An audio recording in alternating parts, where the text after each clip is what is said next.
नमस्कार साथियों, कैसे हैं आप सब लोग। उम्मीद करता हूँ आप सब लोग ठीक होंगे। अब हम शुरू करने जा रहे हैं एक नई क्लास। 2 क्लासें हमने पढ़ ली है मॉडल्स एंड थ्योरी से रिलेटेड। ये हमारी तीसरी क्लास है और ये जो तीसरी क्लास है वो होगी मॉर्फोलॉजिकल जो लैंडफॉर्म डेवलपमेंट है।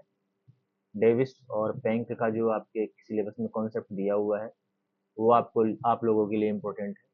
ये जो क्लास है आप लोगों की ये नेट जेआरएफ से रिलेटेड है और इस क्लास को आप असिस्टेंट प्रोफेसर के लिए भी ले सकते हैं। असिस्टेंट प्रोफेसर में नेट जेआरएफ से कम ही थोड़ा सा लेवल रहता है एग्जाम का, तो आप उसके लिए भी ये क्लास अटेंड कर सकते हैं। तो लैंड फॉर्म डेवलपमेंट की क्लास होगी। मेरा नाम है दीपक और हमारे जो चैनल का नाम है सक्सेस अलार्म ज्योग्राफी। अगर आप पहली बार हमारे चैनल पर आए हैं तो चैनल को सब्सक्राइब जरूर कर लीजिए। आपको आपके टीचर के बारे में पता होना चाहिए, एजुकेटर के बारे में पता होना चाहिए कि आपको पढ़ा कौन रहा है। तो मैंने यूजीसी नेट क्वालिफिकेशन, मेरी जेआरएफ क्वालिफिकेशन है। ऑल इंडिया रैंक 102 के साथ 99.66 परसेंटाइल 2022 में मैंने जेआरएफ क्वालिफाई की थी। एमए मैंने ज्योग्राफी से किया हुआ है पंडित दीनदयाल उपाध्याय यूनिवर्सिटी सीकर से। फिलहाल मैं पीएचडी कर रहा हूँ गवर्नमेंट लोहिया कॉलेज चूरू राजस्थान से। ठीक है, तो ये मैं हूँ।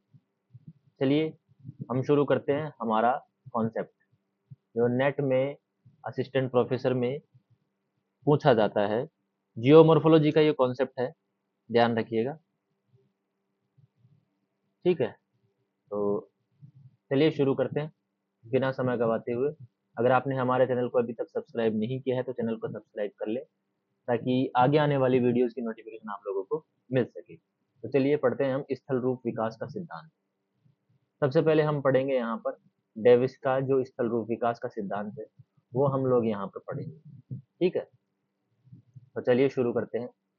डेविस का पूरा पूरा नाम है विलियम मॉरिस डेविस। ये अमेरिकी जियोमॉर्फोलॉजिस्ट थे। ध्यान रखना कहाँ के थे, अमेरिका के थे। स्थल रूप विकास का सामान्य सिद्धांत प्रस्तुत करने वाले ये प्रथम विद्वान थे, ये भी ध्यान रखना। लैंडफॉर्म डेवलपमेंट का जो जनरल थ्योरी प्रस्तुत करने वाले सबसे पहले जो विद्वान थे वो थे अमेरिकी जियोमॉर्फोलॉजिस्ट विलियम मॉरिस डेविस। एक्चुअल में इनकी जो थ्योरी थी उनके द्वारा समय समय पर प्रस्तुत विभिन्न थ्योरीज और मॉडल्स का ही परिणाम। इन्होंने एक स्पेसिफिकली ये थ्योरी नहीं दी थी, हालांकि एक तरह से ये रिजल्ट है जो उन्होंने टाइम टू टाइम क्या है, बहुत सारी थ्योरीज बहुत सारे मॉडल्स दिए थे, तो उन सारे मॉडल्स एंड थ्योरीज से निकल निकल करके ये एक थ्योरी बनी है इनकी। उन्होंने कुछ मॉडल्स एंड थ्योरीज यहाँ पर प्रस्तुत किए थे, उनके नाम देखो यहाँ पर आपके सामने। सबसे पहला है नदी जीवन का पूर्ण चक्र, जिसे उन्होंने 1889 नवासी में पेंसिल्वेनिया की नदियों और उनकी घाटियों पर अपने निबंध में प्रस्तुत किया था। पहला ये काम था उनका। इसके अलावा उनके बहुत सारे काम हैं, जैसे जियोग्राफिकल साइकिल उन्होंने प्रस्तुत की 1899 में प्रस्तुत की। इसके अलावा स्लोप इवोल्यूशन, उनका एक मॉडल है स्लोप डिक्लाइन मॉडल, तो उससे रिलेटेड ये कॉन्सेप्ट था उनका। ठीक है, तो उन्होंने रिवर वैलीज के प्रगतिशील विकास को नदी जीवन के पूर्ण चक्र की अवधारणा के अंतर्गत समझाया था। ध्यान रखना, रिवर वैलीज का जो विकास होता है वो विकास जो है वो एक रिवर का जो पूरा जीवन चक्र होता है उसकी अवधारणा के रूप में उन्होंने इसको इंक्लूड किया है। जबकि जियोग्राफिकल साइकिल के माध्यम से उन्होंने समय के साथ स्थल रूपों के क्रमिक विकास का भी उन्होंने वर्णन किया है। जियोग्राफिकल जो साइकिल थी 1899 में, इसके अंदर उन्होंने क्या किया है, उन्होंने समय के साथ स्थल रूपों का जो क्रमिक विकास होता है सीक्वेंशियली, कि पहले किस तरीके का लैंडफॉर्म बनता है, फिर वो लैंडफॉर्म किस तरीके से चेंज होता है, फिर और समय बीतता है तो फिर उस लैंडफॉर्म में किस तरीके के चेंजेस आते हैं, वो उन्होंने जियोग्राफिकल साइकिल के माध्यम से उन्होंने समझाने का प्रयास किया है।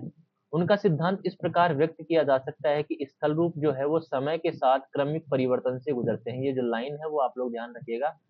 डेविस के अकॉर्डिंग कोई भी स्थल रूप जो है वो टाइम के साथ सीक्वेंशियली चेंज होते रहते हैं।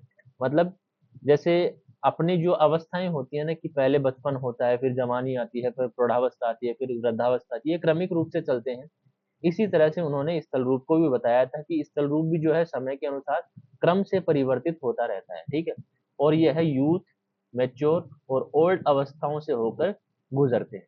ये जो क्रमिक परिवर्तन है, ये जो सीक्वेंशियल चेंजेस जो है, इसमें एक निश्चित अंतिम अवस्था की ओर अग्रसर होते हैं, जिसे पेनिप्लेन के रूप में जाना जाता है। जैसे एक कोई व्यक्ति होता है जिसका जीवन शुरू होता है और वो मृत्यु तक पहुंच जाता है, इसी तरह है कोई भी स्थल रूप जो है वो एक निश्चित अंतिम अवस्था तक पहुंचता है, जिसे पेनिप्लेन नाम दिया गया है। किसने? डेविस ने जिस अंतिम अवस्था को क्या नाम दिया है? पेनिप्लेन यहाँ पर नाम दिया है। डेविस के जियोग्राफिकल साइकिल और स्थल रूप विकास के सामान्य सिद्धांत का मुख्य उद्देश्य क्या था?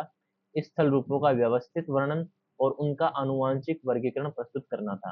तो ध्यान रखिएगा, ये लाइन बार बार पूछी जाती है कि डेविस का जो जियोग्राफिकल साइकिल था और जो लैंडफॉर्म डेवलपमेंट के जो नॉर्मल जो सिद्धांत थे उसके, उनका जो मुख्य उद्देश्य क्या था? तो उनका मुख्य उद्देश्य था स्थल रूपों का व्यवस्थित वर्णन और उनका जो आनुवांशिक वर्गीकरण था उसको प्रस्तुत करना उसका उद्देश्य था। डेविस के सिद्धांत का आधार यह है कि स्थल रूप समय के साथ प्रक्रियाओं के प्रभाव में एक व्यवस्थित क्रम में बदलते हैं। ये लाइन जो है वो बार बार आएगी, वो बार बार इसलिए आएगी क्योंकि आप लोगों को बार बार इस चीज पर फोकस करना है कि समय के साथ प्रक्रियाओं के प्रभाव में आकर के कोई भी लैंडफॉर्म में व्यवस्थित क्रम में परिवर्तन होते रहते हैं और समान बाहरी पर्यावरणीय परिस्थितियों में स्थल रूपों का एक निश्चित क्रम विकसित होता है। यहाँ पर ध्यान रखना, समान बाहरी पर्यावरणीय परिस्थितियां, यहाँ पर असमान नहीं है, ठीक है। समान बाहरी पर्यावरणीय परिस्थितियों में कोई भी स्थल रूप जो है एक निश्चित क्रम में विकसित होता हुआ आगे की तरफ बढ़ता है। ज्योग्राफिकल साइकिल स्थल रूप विकास की इसी सिद्धांत पर आधारित कई मॉडलों में से एक है। यहाँ पर हम ज्योग्राफिकल साइकिल पढ़ेंगे, ठीक है। तो डेविस ने अपने ज्योग्राफिकल साइकिल, जिसे साइकिल ऑफ इरोजन भी कहा जाता है, इंपॉर्टेंट है ध्यान रखना, ज्योग्राफिकल साइकिल जो कॉन्सेप्ट है उसे साइकिल ऑफ इरोजन कॉन्सेप्ट भी कहा जाता है, इसकी अवधारणा प्रस्तुत की थी 1899 में, ताकि स्थल रूपों का आनुवांशिक वर्गीकरण और व्यवस्थित विवरण प्रस्तुत किया जा सके। भौगोलिक चक्र की परिभाषा इस प्रकार दी गई है। यहाँ पर भौगोलिक चक्र जो ज्योग्राफिकल जो साइकिल है उसकी परिभाषा किस प्रकार से दी गई है? तो यहाँ पर ज्योग्राफिकल साइकिल की परिभाषा ये है कि ज्योग्राफिकल साइकिल एक समयावधि है। ज्योग्राफिकल साइकिल क्या है? एक समयावधि है जिसके दौरान एक उठी हुई स्थल राशि, एलिवेटेड या अपलिफ्टेड जो लैंडमास होता है, वो लैंडमास लैंड स्कल्पचर की प्रक्रियाओं द्वारा परिवर्तित होकर अंततः एक निम्न समतल और विशेषता रहित मैदान अर्थात पेनिप्लेन में परिवर्तित हो जाता है, जिसे डेविस ने क्या कहा था? पेनिप्लेन कहा था। सिंपल सी बात है, ज्योग्राफिकल साइकिल एक तरह की समयावधि है जिसके दौरान कोई भी उठी हुई स्थल राशि जो है वो लैंड स्कल्पचर की बहुत सारी प्रक्रियाओं के द्वारा परिवर्तित होकर के अंत में एक निम्न समतल और विशेषता रहित, मतलब बिल्कुल प्लेन सरफेस में परिवर्तित हो जाती है, जिसे पेनिप्लेन नाम दिया गया है डेविस ने, ठीक है। और उसे ही हम क्या कहते हैं? भौगोलिक चक्र की परिभाषा कह देते हैं। डेविस के अनुसार किसी क्षेत्र के स्थल रूपों के विकास और उत्पत्ति में 3 कारक महत्वपूर्ण होते हैं। इंपॉर्टेंट लाइन है, यहाँ से ध्यान रखना, यहाँ से बार बार क्वेश्चन पूछा जाता है कि डेविस के अनुसार किसी क्षेत्र के स्थल रूपों के विकास और उत्पत्ति के कितने कारक है? वो 3 कारक है। वो 3 कारक कौन कौन से? Structure, process and time. ये तीनों कारक जो है वो स्थल रूप के विकास और उत्पत्ति के महत्वपूर्ण कारक होते हैं कि इस लैंड स्ट्रक्चर यानी कि जो लैंडफॉर्म है उसका स्ट्रक्चर कैसा है, किस प्रोसेस के थ्रू वो गुजरा है और उस प्रोसेस के थ्रू गुजरने में उसे टाइम कितना लगा है, ये स्थल रूप के विकास और उत्पत्ति के महत्वपूर्ण कारक। इन तीनों को डेविस का ट्रायो भी कहा जाता है, ट्रायो ऑफ डेविस भी कहा जाता है, यानी कि हम कह सकते हैं डेविस का त्रिकूट कह सकते हैं इसे। डेविस का क्या कह सकते हैं इसे? डेविस का त्रिकूट कह सकते हैं, ठीक है। और उनका जो सिद्धांत है वो इस प्रकार व्यक्त किया जाता है कि लैंडस्केप स्ट्रक्चर, प्रोसेस और टाइम का फलन होता है, जिन्हें उनकी आयुआयनी स्टेज भी कहा है। ये जो लाइन है वो पूछी जाती है, landscape is a result of structure, process and time. Landscape is a result of structure, process and time. ये कॉन्सेप्ट किसने दिया? ये लाइन किसकी है? तो ये लाइन है डेविस की, ध्यान रखना, ठीक है। स्ट्रक्चर से आज से क्या है कि आज चट्टानों का प्रकार है। स्ट्रक्चर का मतलब होता है चट्टानों का प्रकार, उनकी संरचनात्मक विशेषताएं कैसी हैं, फोल्डिंग है, फॉल्टिंग है और जॉइंट्स आदि किस तरीके से अरेंजमेंट है, अलाइनमेंट है, वो स्ट्रक्चर से रिलेटेड है, ठीक है। स्ट्रक्चर का मतलब होता है कि चट्टान किस प्रकार की है। टाइम का उपयोग डेविस ने केवल समय के रूप में नहीं किया बल्कि इसे एक प्रक्रिया, ऐसी प्रक्रिया के रूप में भी माना जो स्थल रूपों के क्रमिक परिवर्तन को अनिवार्य रूप से बढ़ाती है। टाइम ऑब्वियस सी बात है समय से रिलेटेड है, लेकिन डेविस ने इसको समय से रिलेटेड तो यूज किया ही, लेकिन इसके अलावा इसे ऐसी प्रक्रिया के रूप में भी माना, समय को एक ऐसी प्रक्रिया के रूप में भी माना। डेविस के अनुसार समय एक ऐसी प्रक्रिया है जिसमें इस स्थल रूप जो है वो क्रम से परिवर्तन होते ही है, अनिवार्य रूप से उनमें क्रमिक परिवर्तन आगे बढ़ता ही है। तो डेविस ने इसको समय के रूप में ही नहीं बल्कि इसे एक प्रक्रिया के रूप में भी माना, जिस प्रक्रिया में कोई भी स्थल रूप क्रमिक परिवर्तन को अनिवार्य रूप से आगे बढ़ाता है। ठीक है। तीसरा है प्रोसेस। प्रोसेस से अभिप्राय क्या है? डेनुडेशनल प्रोसेसेस होती है जिसमें हम वेदरिंग को इंक्लूड करते हैं, इरोजन को इंक्लूड करते हैं तथा ज्योग्राफिकल साइकिल में मुख्यतः रनिंग वाटर प्रमुख एजेंट होता है। प्रोसेस जो होती है कि किस प्रोसेस के थ्रू टाइम में स्ट्रक्चर, उस चट्टान के स्ट्रक्चर में चेंजेस आते हैं, किस तरीके से लैंडफॉर्म चेंज होता है। ठीक है। तो वो वेदरिंग और इरोजन इन दोनों को शामिल किया गया है। इंपॉर्टेंट बात ये है कि डेविस ने अपनी ज्योग्राफिकल साइकिल में मुख्यतः कौन से प्रमुख एजेंट को प्रभावी माना है? रनिंग वाटर, यानी कि नदी को प्रभावी रूप से वहां पर एक प्रोसेस के रूप में रखा गया है। ठीक है।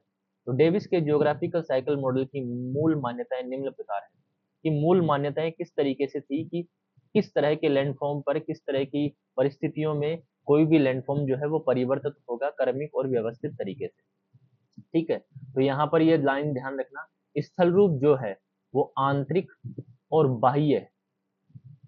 आंतरिक जिसे हम कह देते हैं डायस्ट्रोफिक फोर्सेस, और एक्सोजेनिक यानी कि जिसे हम कह देते हैं एक्सोजेनेटिक फोर्सेस की में परस्पर क्रिया का परिणाम होते हैं। कोई भी स्थल रूप जो होता है वो एंडोजेनेटिक और एक्सोजेनेटिक जो प्रोसेस होती है उनमें जो इंटरेक्शन होता है, उनकी जो प्रक्रियाएं होती है उसका ही एक परिणाम होता है। कि जैसे एंडोजेनिक प्रोसेसेस के थ्रू लैंड वहां पर माउंटेन बन गया, अब उस पर जो है वो एक्सोजेनेटिक फोर्सेस वर्क करेंगे तो उसमें बहुत सारे चेंजेस आएंगे उसके आउटर फेस पर। ठीक है। तो वो एक लैंडफॉर्म बन जाएगा वहां पर। तो स्थल रूप जो है, सिंपल सी बात है, ध्यान रखना, एंडोजेनिक और एक्सोजेनिक के परस्पर क्रिया का ही परिणाम होते हैं। सबसे पहली बात तो ये मूल मान्यता थी डेविस की। दूसरी मान्यता क्या थी? दूसरी मान्यता यह है कि डेनुडेशनल प्रोसेसेस जैसे कि वेदरिंग और इरोजन तथा इनके जो एजेंट है जैसे कि नदियां, पवन, भूजल, समुद्री तरंगे, हिमनद और पेरीग्लेशियल प्रक्रियाएं स्थल रूपों के विकास में महत्वपूर्ण भूमिका निभाते हैं। ध्यान रखना, डेनुडेशनल प्रोसेसेस जैसे कि वेदरिंग और इरोजन, इरोजन जो है उसके लिए बहुत सारे एजेंट्स यहाँ पर दिए हैं। ये सभी एजेंट्स मिलकर के स्थल रूप के विकास में एक महत्वपूर्ण भूमिका निभाते हैं। स्थल रूपों का विकास एक व्यवस्थित क्रम में होता है। स्थल रूपों का विकास एक व्यवस्थित क्रम में होता है, ध्यान रखना, जिसमें पर्यावरणीय परिवर्तन के अनुरूप समय के साथ एक निश्चित अनुक्रम विकसित होता है। एक निश्चित सीक्वेंस के थ्रू उसमें चेंजेस देखने को मिलते हैं, उसमें डेवलपमेंट देखने को मिलता है, ध्यान रखना।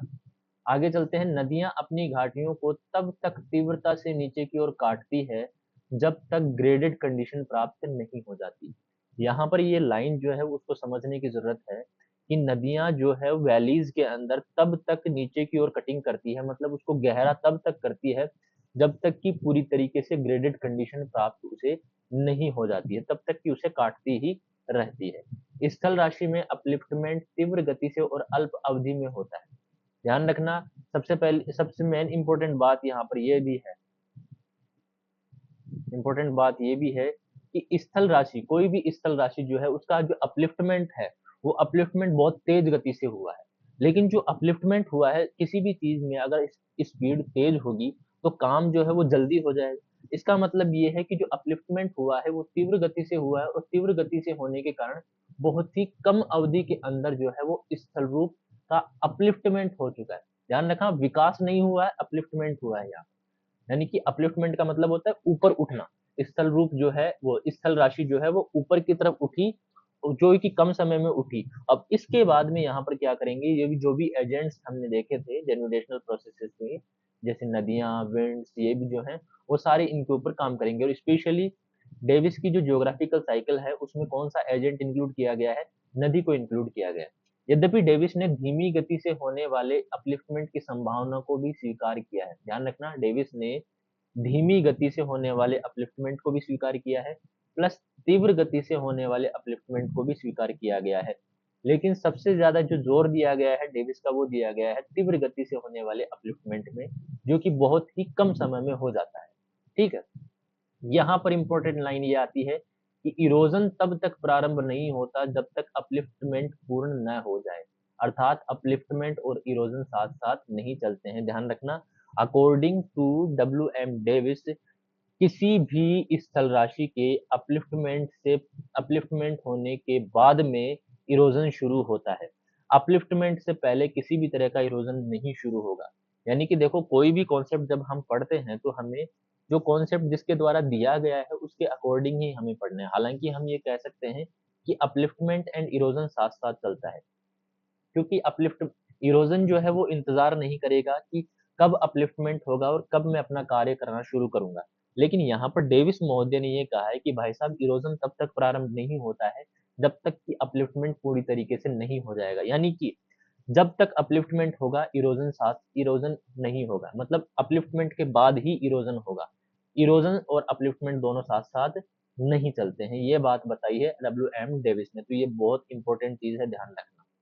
डब्ल्यू.एम. डेविस के अकॉर्डिंग इरोजन एंड अपलिफ्टमेंट दोनों साथ-साथ नहीं चलते हैं। पहले अपलिफ्टमेंट होता है, उसके बाद में इरोजन होता है। अपलिफ्टमेंट का मतलब होता है उत्थान। ओके?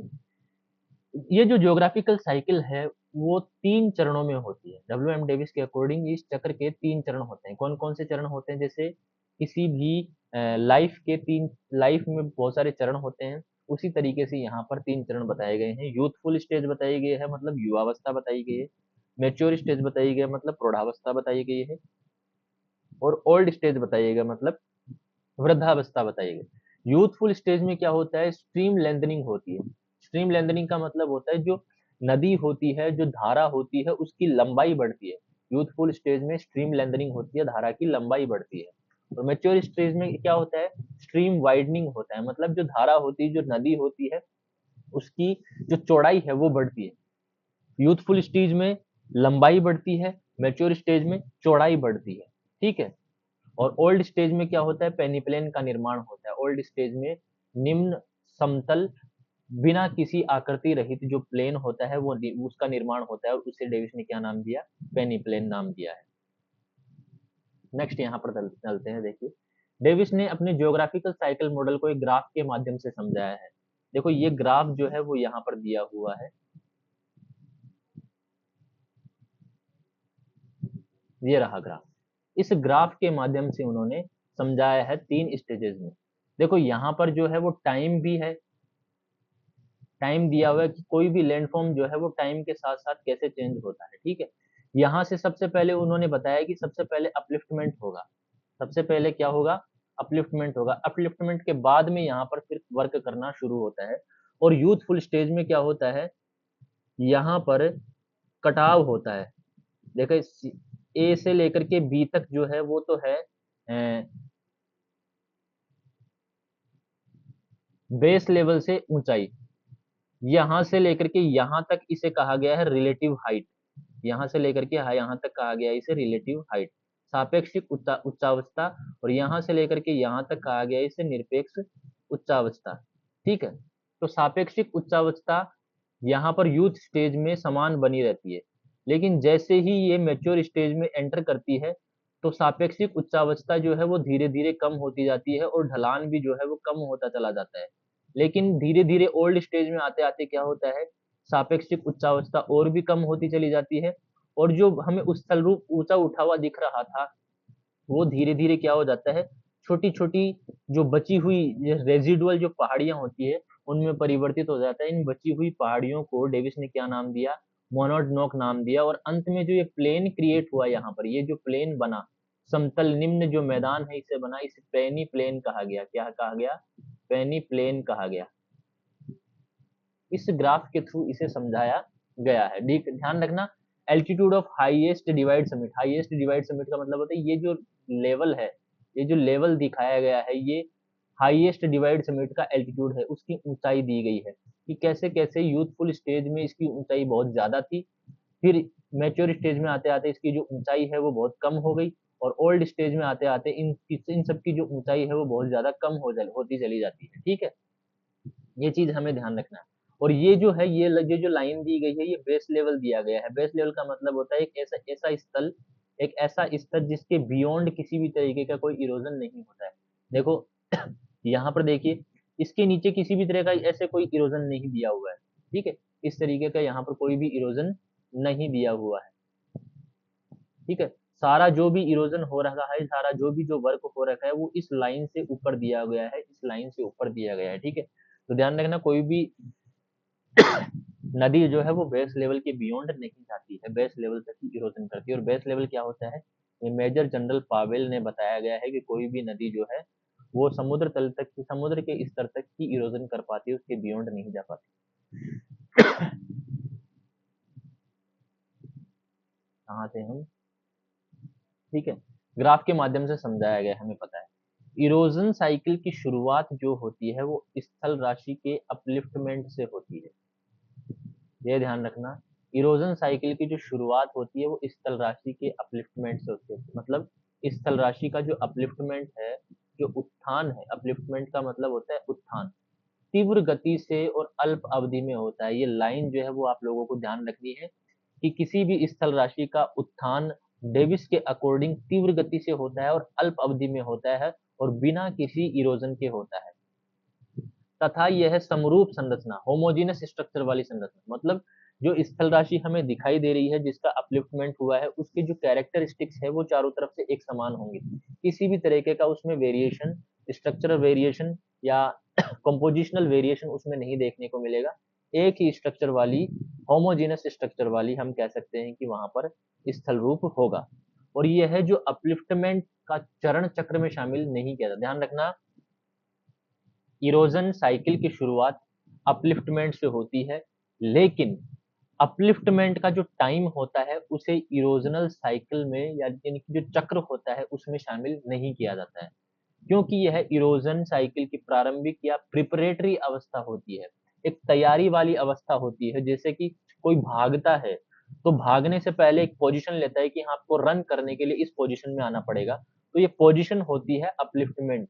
तो हम ये कह सकते हैं कि इस पोजीशन को, इस अवस्था को हम ये कह सकते हैं कि इरोजन साइकिल में शामिल नहीं किया जा सकता। ठीक है, दौड़ को दौड़ में शामिल किया जाता है, लेकिन उसके तैयार होने की जो अवस्था होती है उसे दौड़ में शामिल नहीं किया जाता है कि किसने कितनी तैयारी की या कौन सा किस तरीके से तैयार है या नहीं है। ठीक है, लास्ट या जो प्रोसेस के अंदर जाते हुए लास्ट में जो पहुंचता है उसे ही इंक्लूड किया जाता है दौड़ में। ठीक है, तो सिंपल सी बात है, हम सिंपल सी बात ये कह सकते हैं कि अपलिफ्टमेंट जो है एक तैयारी की अवस्था है, ना कि इरोजन साइकिल का एक पार्ट। ध्यान रखना इस चीज को। ओके, कोई भी नदी अपनी घाटी को बेस लेवल से नीचे नहीं काट सकती। इंपॉर्टेंट लाइन है, अभी थोड़ी देर पहले मैंने बताई है, कोई भी नदी जो है वो बेस लेवल से नीचे नहीं काट सकती है। बेस लेवल क्या है? सामान्यतः समुद्र तल को ही बेस लेवल माना जाता है। जो सी लेवल होता है, मीन सी लेवल जिसे हम कहते हैं MSL, मीन सी लेवल होता है, इसे ही बेस लेवल माना जाता है। जब जल धारा सबसे निम्न स्तर तक पहुंच जाती है तो उसे बेस लेवल कहा जाता है। मतलब जब कोई भी जल धारा अपने कटाव के निम्न स्तर तक पहुंच जाती है, लो लेवल तक पहुंच जाती है कि इसके बियॉन्ड नहीं तो किसी भी तरीके का कोई इरोजन होगा। ठीक है, किसी भी तरीके का कोई इरोजन नहीं होगा उस लेवल के बाद में, मतलब उस लेवल के बाद में जो रिवर होती है वो इरोजन करना बंद कर देती है, तो उस लेवल को हम क्या कहते हैं? उस लेवल को कहते हैं बेस लेवल। इस अवधारणा को सबसे पहली बार मेजर जनरल W पावेल ने 1875 में स्पष्ट किया। अंडरलाइन कर लेना, बिल्कुल मोस्ट इंपोर्टेंट चीज है कि बेस लेवल का कॉन्सेप्ट किसने प्रस्तुत किया। तो बेस लेवल का जो कॉन्सेप्ट है वो 1875 में मेजर JW पावेल ने प्रस्तुत किया।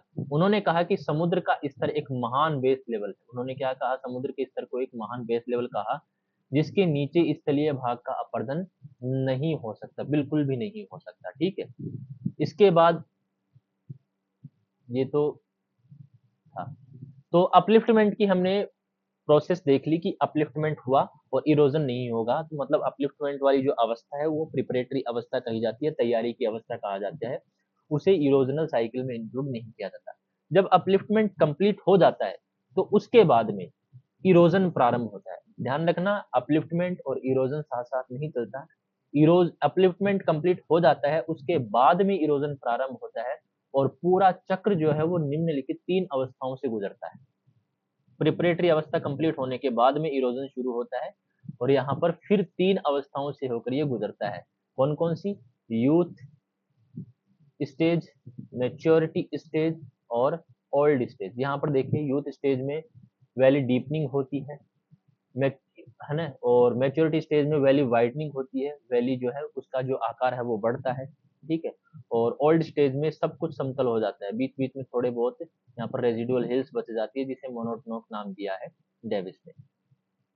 चलिए, तीन अवस्थाएं कौन कौन सी है कि अपलिफ्टमेंट यानी कि उत्थान जो अवस्था है, जिसे हम तैयारी की अवस्था है, उससे कंप्लीट होने के बाद में इरोजनल साइकिल जो है वो तीन अवस्थाओं से होकर के गुजरती है। कोई सी भी लैंडफॉर्म के विकास की अवस्थाएं जो है वो तीन अवस्थाएं बताई गई है।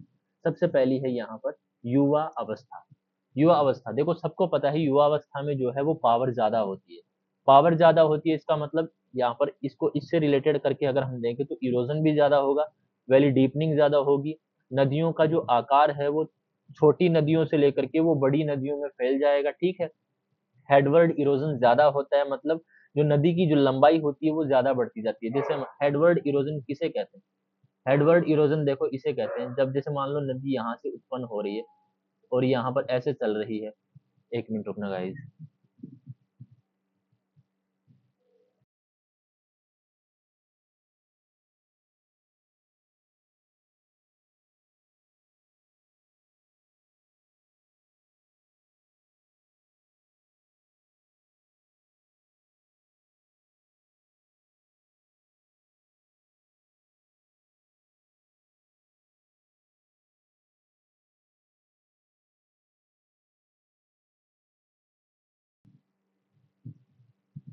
हेडवर्ड इरोजन, ठीक है। हेडवर्ड इरोजन का मतलब होता है जहां से नदी उत्पन्न होती है वहां से पीछे की तरफ हटती है, तो जब पीछे की तरफ हटती है तो उसे हम कहते हैं हेडवर्ड इरोजन, ठीक है। तो स्थल राशि के अपलिफ्टमेंट के पूर्ण होने के बाद इरोजन प्रारंभ होता है। इंपॉर्टेंट लाइन यहाँ ध्यान रखनी। छोटी नदियां जो है और उनकी सहायक नदियां जो है वो हेडवर्ड इरोजन के कारण अपनी लंबाई बढ़ाती है। ध्यान रखना ये इंपॉर्टेंट लाइन है। छोटी नदियां और उनकी सहायक नदियां कौन सी प्रोसेस के थ्रू अपनी लंबाई बढ़ाती है? हेडवर्ड इरोजन, ठीक है। इसे हम कहते हैं शीर्षाभिमुख अपर्दन, ठीक है। शीर्षाभिमुख अपर्दन के कारण अपनी लंबाई बढ़ाती है और इस प्रक्रिया को हम कहते हैं स्ट्रीम लेंथनिंग। इस प्रक्रिया को हम क्या कहते हैं? Stream lengthening. इस अवस्था में क्या होता है? तीव्र ढाल और अधिक चैनल ग्रेडियंट के कारण नदियां सक्रिय रूप से वर्टिकल इरोजन द्वारा अपनी घाटियों को गहरा करती है। सिंपल सी बात है कि युवावस्था में नदी जिस स्थल पर या स्थल रूप पर बह रही है उसका बहुत ज्यादा ढाल होता है और स्थल रूप का ढाल बहुत ज्यादा होने के कारण चैनल चैनल जो ग्रेडियंट होता है, ग्रेडियंट का जो ढाल होता है वो बहुत ज्यादा होता है, जिसकी वजह से नदियां जो है वो वर्टिकल इरोजन करना शुरू करती है। वर्टिकल इरोजन ज्यादा करती है, साइडों में इरोजन नहीं करती है। वर्टिकल रूप से ऊर्ध्वाधर जो इरोजन है वो बहुत ज्यादा करती है, जिसकी वजह से क्या होता है? नदियों की जो घाटियां होती है वो बहुत ज्यादा गहरी हो जाती है। इसमें हम ये कह सकते हैं कि इसमें जो सबसे इम्पोर्टेंट जो प्रोसेस होती है कि स्ट्रीम की जो गहराई होती है उसको किस कौन सी प्रोसेस के द्वारा सबसे ज्यादा सहायता मिलती है, तो वो पोर्ट होल ड्रिलिंग होती है। I hope port hole drilling आपको पता होगा। अगर आपको पोर्ट होल ड्रिलिंग नहीं पता है तो नदियों का जो इरोजनल और डिपोजिशनल वर्क है वो मैं आपको करवा दूंगा। सिंपल सी बात है, जब घाटी के अंदर पत्थर घूमते हुए घाटी को गहरा करते हैं तो उसे हम पोर्ट होल ड्रिलिंग कहते थे, ठीक है। इस प्रकार क्या होता है? घाटियों की गहराई बढ़ती जाती है। इस प्रक्रिया को वैली डीपनिंग कहा जाता है। पोर्टहोल ड्रिलिंग के द्वारा वर्टिकल इरोजन होता है और वर्टिकल इरोजन की वजह से घाटियों की जो गहराई बढ़ जाती है उस प्रोसेस को हम क्या कहते हैं? उस प्रोसेस को हम कहते हैं वैली डीपनिंग, ठीक है। घाटियां इस समय क्या होती है? गहरी और सक्रिय हो जाती है तथा इनके किनारे जो है वो बहुत ज्यादा तीव्र ढाल वाले, सिंपल सी अगर मैं बात कहूँ तो यहाँ पर उत्तल ढाल विकसित हो जाता है घाटियों के अंदर वाले इनके किनारे तीव्र ढाल वाले होते हैं जिनका स्वरूप प्राय कैसा होता है? उत्तल होता है। इंपॉर्टेंट है, ये सारी चीजें जो है वो आप लोगों के लिए इंपॉर्टेंट है। ये देखिए यहाँ पर इस तरीके से उत्तल ढाल वाली घाटियां जो है वो विकसित हो जाती है और बहुत ज्यादा तीव्र ढाल होता है। बहुत ज्यादा क्या होता है? तीव्र ढाल होता है। इसमें जो वैलीज होती है वो बहुत ज्यादा गहरी होती चली जाती है, ठीक है। ये देखिए इस तरीके से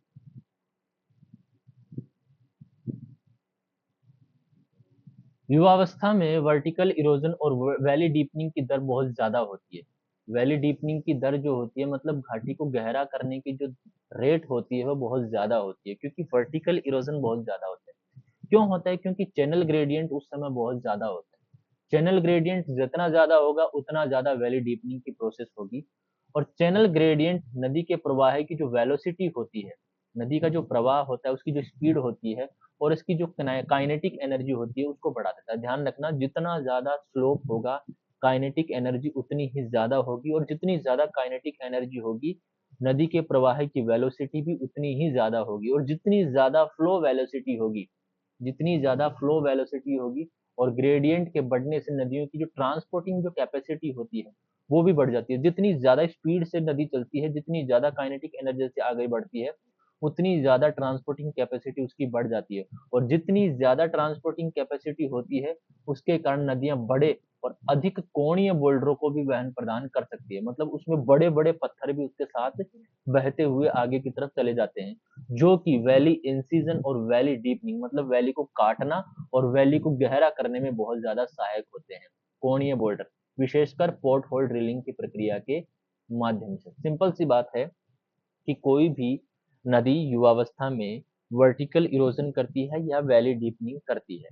क्यों करती है? क्योंकि उस समय क्या होता है, उसका जो नदी का चैनल ग्रेडियंट होता है वो बहुत ज्यादा होता है, और चैनल ग्रेडियंट होने की ज्यादा होने की वजह से उसके प्रवाह की जो दर होती है, उसकी जो प्रवाह की जो स्पीड होती है और उसकी जो काइनेटिक एनर्जी होती है वो बहुत ज्यादा हो जाती है। जो प्रवाह की वेलोसिटी ज्यादा हो जाती है तो नदी की जो ट्रांसपोर्टिंग कैपेसिटी होती है वो बहुत ज्यादा हो जाती है। जो ट्रांसपोर्टिंग कैपेसिटी जब ज्यादा हो जाती है तो नदी अपने साथ बड़े बड़े और बहुत ज्यादा एंगुलर, बहुत ज्यादा कोणीय बोल्डर्स को अपने साथ वहन करती है, अपने साथ बहा करके ले जाती है। जब ये कोणीय बोल्डर नदी के साथ बहते हैं तो ये क्या करते हैं, नदी का जो बेस होता है उस बेस में पोर्ट होल ड्रिलिंग करते हैं, जिसकी वजह से वैली में कटाव होता है, ऊर्ध्वाधर कटाव होता है और वैली गहराई बढ़ जाती है। ठीक है, ध्यान रखना।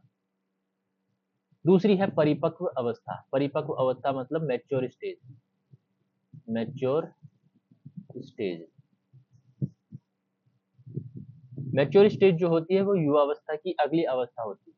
युवा अवस्था में हुए वैली डीपनिंग मतलब वर्टिकल इरोजन के कारण जो है वो चैनल ग्रेडियंट में उल्लेखनीय कमी आती है।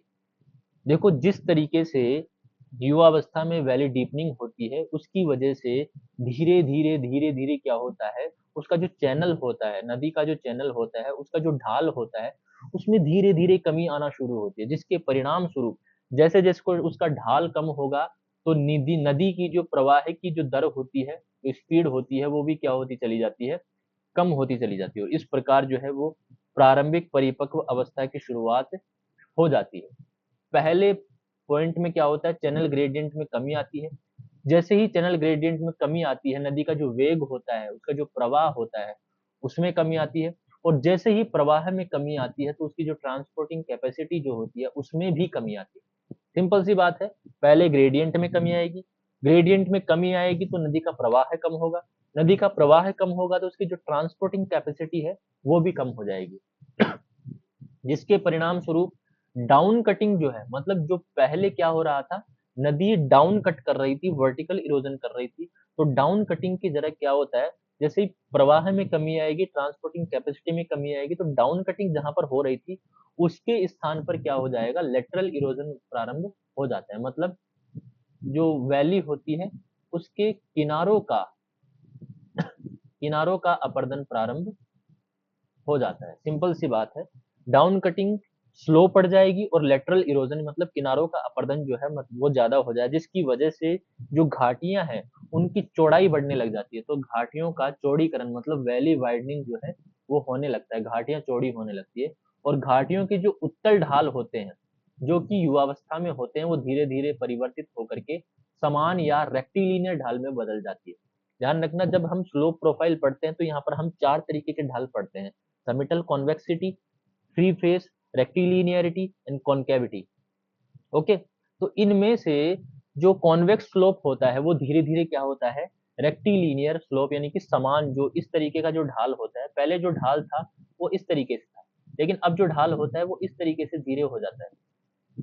ठीक है, रेक्टिलिनियरिटी में बदल जाता है। और गहरी और सक्रिय घाटियों वाले जो गोर्ज और केनियन के होते हैं जो युवावस्था में बनते हैं, उनके स्थान पर चौड़ी और समतल घाटियां विकसित हो जाती है। ध्यान रखना, युवावस्था में गोर्ज और केनियंस विकसित होते हैं, वही गोर्ज और केनियन जो कि तीव्र ढाल वाले थे, वो तीव्र ढाल वाले अब इस मेच्योर स्टेज में क्या हो जाते हैं, चौड़े और समतल घाटियों में विकसित होना शुरू हो जाते हैं और एल्यूवियल निक्षेपण शुरू हो जाता है। यूथ स्टेज में क्या होता है, केवल कटिंग होती है, लेकिन यहाँ पर धीरे धीरे क्या होता है, निक्षेपण भी शुरू हो जाता है, जमाव भी शुरू हो जाता है, जिसके कारण विस्तृत फ्लड प्लेन्स का निर्माण होना शुरू हो जाता है।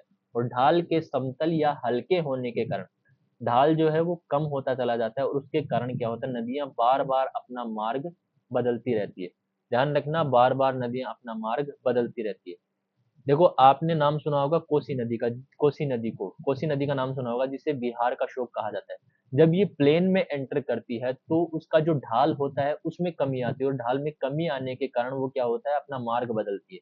लेकिन जब वो माउंटेन में चलती है तो वो अपना मार्ग नहीं बदलती है। इस समय क्या होता है, मैच्योर स्टेज में अत्यधिक मीएंडरिंग लूप्स के कट जाने से अनेक तरह की लॉक्स व लेक्स का निर्माण हो जाता है। इस तरीके से ये लूप्स में कट जाती है और लूप्स जो है यहाँ पर कट जाते हैं तो यहाँ पर ऑक्सबो लेक्स का निर्माण हो जाता है। ठीक है, क्योंकि जो नदियां होती है वो मार्ग परिवर्तित करती हुई आगे बढ़ती है। नदी घाटियों के दोनों ओर अवसाद के निक्षेपण से नेचुरल लेवेज का निर्माण होता है। तो नदी इस तरह से, जैसे मान लें यहाँ से चल रही है, तो नदियां जो है वो इस तरीके से अपने साइड में क्या होता है, अवसाद को जमा करती हुई आगे बढ़ती है, जिसे हम कहते हैं नेचुरल लेवीज, हम इन्हें कह देते हैं। ठीक है, तो ये हो गई मैच्योर स्टेज आपके सामने। फर्स्ट युवा स्टेज में क्या होता है, वैली डीपनिंग ज्यादा थी, और सेकंड स्टेज में क्या होता है, वैली वाइडनिंग ज्यादा थी। फर्स्ट स्टेज में गोर्ज और कैनियन बन रहे थे, सेकंड स्टेज में क्या होता है, एक्सटेंसिव फ्लड प्लेन्स बनना शुरू होते हैं तथा मीएंडरिंग और ऑक्सबो लेक्स का निर्माण होता है तथा नदियां जो है वो अपना मार्ग फ्रीक्वेंटली बदलती रहती है। इसके अलावा अगर मैं कहूँ तो वैली वाइडनिंग होती है। जो कॉन्वेक्सिटी थी यूथफुल स्टेज में, वो कॉन्वेक्सिटी अब किस में आ जाती है, रेक्टिलिनियरिटी में या फिर समान ढाल की अवस्था में पहुंच जाती है। ठीक है, इसके अलावा नदियों के दोनों किनारों पर यहाँ पर जमाव की वजह से नेचुरल लेवीज यानी कि प्राकृतिक तटबंध विकसित हो जाते हैं। तीसरा है वृद्ध अवस्था, वृद्धावस्था। वृद्धावस्था की विशेषता क्या होती है कि घाटी का जो इंसीजन होता है, मतलब उसका जो वर्टिकल इरोजन हो रहा होता है, जिसकी वजह से घाटी गहरी होती चली जाती है, वो पूरी तरीके से अनुपस्थित हो जाती है। वहां पर valley deepening, valley incision, valley का जो कटाव होता है नीचे की तरफ, वो पूरी तरह खत्म हो जाता है और लेटरल इरोजन भी खत्म हो जाता है। मतलब उसकी जो वाइडनिंग होती है वो भी खत्म हो जाती है और इसकी जो डीपनिंग होती है वो भी खत्म हो जाती है। मतलब उसके जो किनारों पर कटाव होता है वो भी धीरे धीरे खत्म होना शुरू हो जाता है और उसका जो गहराई वाला जो कटाव होता है वो पूरी तरीके से बंद होना हो जाता है। ठीक है, तो सिंपल सी बात है, घाटी का जो कटाव होता है उसकी लगभग पूर्ण अनुपस्थिति हो जाती है, जबकि लेटरल इरोजन और वैली वाइडनिंग की प्रक्रिया अभी भी थोड़ी बहुत जारी रहती है। वैली डीपनिंग बंद हो जाती है, लेकिन वैली वाइडनिंग जो है वो धीरे धीरे धीरे धीरे बंद होना शुरू हो जाता है, पूरी तरीके से बंद नहीं होता। वृद्धावस्था की जो अंतिम अवस्था होती है उसमें वो वैली वाइडनिंग जो है वो बंद हो जाती है। घाटियों का डाउन कटिंग पूरी तरह समाप्त हो जाता है, जिससे ऊपरी जो वक्र होता है, अपर जो कर्व होता है, इस तरीके से जो हमने देखा था, वो तेजी से नीचे की तरफ गिरता है, अर्थात स्थल की निरपेक्ष जो ऊंचाई होती है वो कम हो जाती है। क्या हो जाती है, एब्सोल्यूट हाइट में तीव्रता से कमी आती है और जो सापेक्ष या उपलब्ध रिलीफ भी जो होता है वो भी तीव्र गति से कम हो जाता है। ठीक है, ये देखिए यहाँ पर ये वाली हाइट थी ना, ये वाली हाइट भी कम होना शुरू हो जाती है। प्लस देखो, पहले ये वाली हाइट थी, ये वाली हाइट ज्यादा थी, है ना, ये वाली हाइट ज्यादा थी, तो सिंपल सी बात है ये वाली हाइट भी कम होना शुरू हो जाती है। प्लस ये वाली हाइट भी कम होना शुरू हो जाती है। देखिए यहाँ पर धीरे धीरे धीरे जो हाइट है वो कम होना शुरू हो जाती है। बिल्कुल, पहले हाइट ये थी, फिर धीरे धीरे हाइट ये होना शुरू हो गई। मतलब जो रिलेटिव हाइट है वो भी कम होना शुरू हो गई, प्लस एब्सोल्यूट जो हाइट है वो भी कम होना शुरू हो गई। क्योंकि क्योंकि लेटरल इरोजन सक्रिय रहता है, हल्का सा सक्रिय रहता है, जबकि वर्टिकल इरोजन पूरी तरीके से खत्म हो जाता है और लेटरल इरोजन की वजह से धीरे धीरे उनकी हाइट भी कम होती चली जाती है। वैली डीपनिंग का लगभग अभाव हो जाता है अत्यंत कम चैनल ग्रेडियंट की वजह से। अत्यधिक कम चैनल ग्रेडियंट होगा तो अत्यधिक कम काइनेटिक एनर्जी होगी और उसकी जो एंट्रोपी जो है वो अधिकतम हो जाएगी। मतलब उसकी जो रेस्ट करने की जो क्षमता होती है वो बहुत ज्यादा बढ़ जाती है। वो चीजों को आगे ट्रांसपोर्ट नहीं कर पाती है, लोड को अपने साथ नहीं ले जा पाती है, अवसाद को अपने साथ नहीं ले जा पाती है। ठीक है, कम चैनल ग्रेडियंट के कारण नदी की ट्रांसपोर्टिंग कैपेसिटी न्यूनतम हो जाती है और नदी अवसाद से भरी हुई अवस्था में आ जाती है, ओवरलोडेड हो जाती है और घाटियां उस समय क्या हो जाती है, लगभग समतल हो जाती है। मतलब इनके जो किनारे होते हैं वो कॉनकेव स्लोप की ओर तरफ विकसित हो जाते हैं। सिंपल सी बात है, युवावस्था में नदी कॉन्वेक्सिटी में होती है और वृद्धावस्था में नदी कॉन्केविटी में होती है। मतलब युवावस्था में, अगर मैं हिंदी में कहूँ तो युवावस्था में नदी उत्तल अवस्था में होती है और वृद्धावस्था में नदी अवतल स्लोप की अवस्था में होती है। ठीक है, पूरा जो परिदृश्य होता है, पूरा जो परिदृश्य होता है वो ग्रेडेड वैली साइड और विस्तृत विभाजित क्षेत्र द्वारा नियंत्रित होता है। ध्यान रखना, किसी भी तरह का कोई भी पूरा परिदृश्य होता है वो ग्रेडेड वैली साइड्स, जो वैली के साइड्स होते हैं उनसे, और ये जो विस्तृत डिवाइड्स जो होते हैं उनसे नियंत्रित होता है। नदियां इधर से इधर चलती हैं, ठीक है, और धीरे धीरे इरोजन करती करती है क्या कर देती है, पूरे एरिया को समतल कर देती है, इस तरीके से समतल कर देती है। इसमें चौड़ी खुली और हल्की ढाल वाली घाटियां, विस्तृत फ्लड प्लेन्स, विकसित मियंडर्स, अवशिष्ट मोनोडनॉक्स, ध्यान रखना छोटी छोटी जो पहाड़ियां हैं वो मैदान में बची रहती हैं पेनीप्लेन में, उन्हें हम मोनोडनॉक्स कहते हैं। डेविस ने उन्हें मोनोडनॉक्स कहा है। ठीक है, अत्यंत कम रिलीफ वाले मैदान पाए जाते हैं, जिससे इस प्रकार संपूर्ण परिदृश्य जो है वो अंततः पेनीप्लेन में परिवर्तित हो जाता है, मैदान में परिवर्तित हो जाता है। ये पेनीप्लेन जो वर्ड है वो ध्यान रखना, डेविस ने पेनीप्लेन शब्द दिया था, जो कि किसी भी ज्योग्राफिकल साइकिल की अंतिम अवस्था में विकसित हुए मैदान के लिए उपयोग में लिया जाता है। ठीक है, आई होप आपको ये जो डेविस वाला जो कॉन्सेप्ट है वो समझ में आया होगा। उम्मीद करता हूँ आपको ये कॉन्सेप्ट समझ में आया होगा। अब हम आगे बढ़ते हैं स्थल रूप के विकास के सिद्धांत का दूसरा जो चैप्टर है, जिसे नाम दिया गया है, जो दिया गया है वोल्टर पैंक के द्वारा। किसके द्वारा दिया गया है? वोल्टर पैंक के द्वारा दिया गया है। मॉर्फोलॉजिकल साइकिल इसे कहा गया है। ठीक है, मॉर्फोलॉजिकल साइकिल कहा गया है।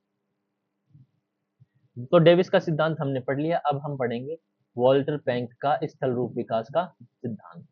ठीक है, यहां तक आपको क्लास समझ में आई है तो आप लोग एक बार कमेंट करके कह दीजिए कि हाँ, हमें डेविस वाला कॉन्सेप्ट समझ में आ गया है। डेविस वाले कॉन्सेप्ट में अगर कोई चीज समझ में नहीं आई है तो आप कमेंट करके पूछ सकते हैं। ठीक है, चलिए बात करते हैं हम यहाँ पर वॉल्टर पैंक की। जन्म हुआ था 30 अगस्त 1888 में, मृत्यु हुई थी 29 सितंबर 1923 में। जर्मन जियोमॉर्फोलॉजिस्ट थे, ध्यान रखना। WM डेविस कहाँ के थे? अमेरिकन जियोमॉर्फोलॉजिस्ट थे। और ये वॉल्टर पैंक कहाँ की है? जर्मन जियोमॉर्फोलॉजिस्ट है। ठीक है, जो स्थल रूप विकास के अपने सिद्धांतों के लिए प्रसिद्ध थे।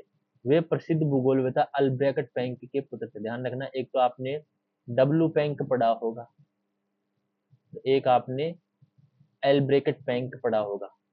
तो वॉल्टर जो पैंक थे वो एल्ब्रेक्ट पैंक के पुत्र थे। ध्यान रखना, पैंक 1912 से 1915 तक ब्यूनस आयर्स में ड्रैंगटन जनरल डेमिनियन में भूवैज्ञानिक के रूप में कार्यरत रहे। इसके बाद देखो ये जो इनका जो परिचय है, उस परिचय से बाई चांस कई बार क्वेश्चन पूछ लेता है। ठीक है, तो परिचय थोड़ा बहुत पढ़ लीजिए, याद करने की जरूरत नहीं है, बस दिमाग में होना चाहिए कि हाँ इस तरीके का परिचय होता है। ठीक है, क्योंकि कई बार पूछ लिया जाता है कि कहाँ से रिलेटेड थे, जर्मन थे, अमेरिकन थे, फ्रेंच थे। ठीक है इसके बाद वे कॉन्स्टेंटिनोपल विश्वविद्यालय में मिनरोलॉजी और जियोलॉजी को प्रोफेसर बने। 1918 में वे लिप्जिग विश्वविद्यालय में प्रोफेसर नियुक्त हुए। ठीक है, ध्यान रखिएगा। स्थल रूप विकास पर उनका प्रमुख कार्य ये था, डाइमॉर्फोलॉजिस्ट एनालिसिस 1924। इंपॉर्टेंट चीज है स्थल रूप विकास से related, W Penck, not L bracket Penck. W Penck का क्या प्रमुख कार्य था? डाइमॉर्फोलॉजिस्ट एनालिसिस 1924। इसका अनुवाद किया गया अंग्रेजी में 1953 में, और अंग्रेजी में अनुवाद क्या था? Morphological analysis of landforms. ये पूछा जाता है, मॉर्फोलॉजिकल एनालिसिस ऑफ लैंडफॉर्म्स किसके द्वारा प्रतिपादित किया गया था? तो वो थे हमारे डब्ल्यू पैंक। एक मिनट रुकना।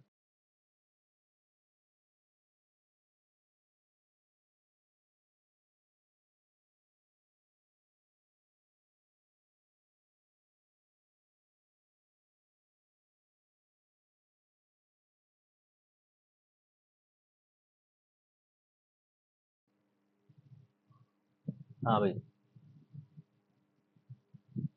चलिए पैंक का अपर्दन चक्र का मॉडल हम पढ़ते हैं। ठीक है, यह उल्लेखनीय है कि जर्मन विद्वान डब्ल्यू पेंक ने डेविस के समय आधारित जियोमॉर्फोलॉजिकल साइकिल को अस्वीकार करने का समर्थन किया था।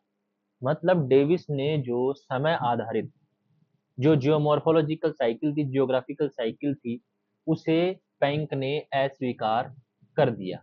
सबसे पहली बात ये ध्यान रखिए। इसकी जगह उन्होंने लैंडस्केप डेवलपमेंट की व्याख्या के लिए मॉर्फोलॉजिकल सिस्टम या मॉर्फोलॉजिकल एनालिसिस का सिद्धांत प्रस्तुत किया। ध्यान रखना, मॉर्फोलॉजिकल एनालिसिस का सिद्धांत प्रस्तुत किया था डब्ल्यू पेंक ने, जो कि डेविस के जियोग्राफिकल साइकिल को अस्वीकार करते हुए प्रस्तुत किया गया। ठीक है।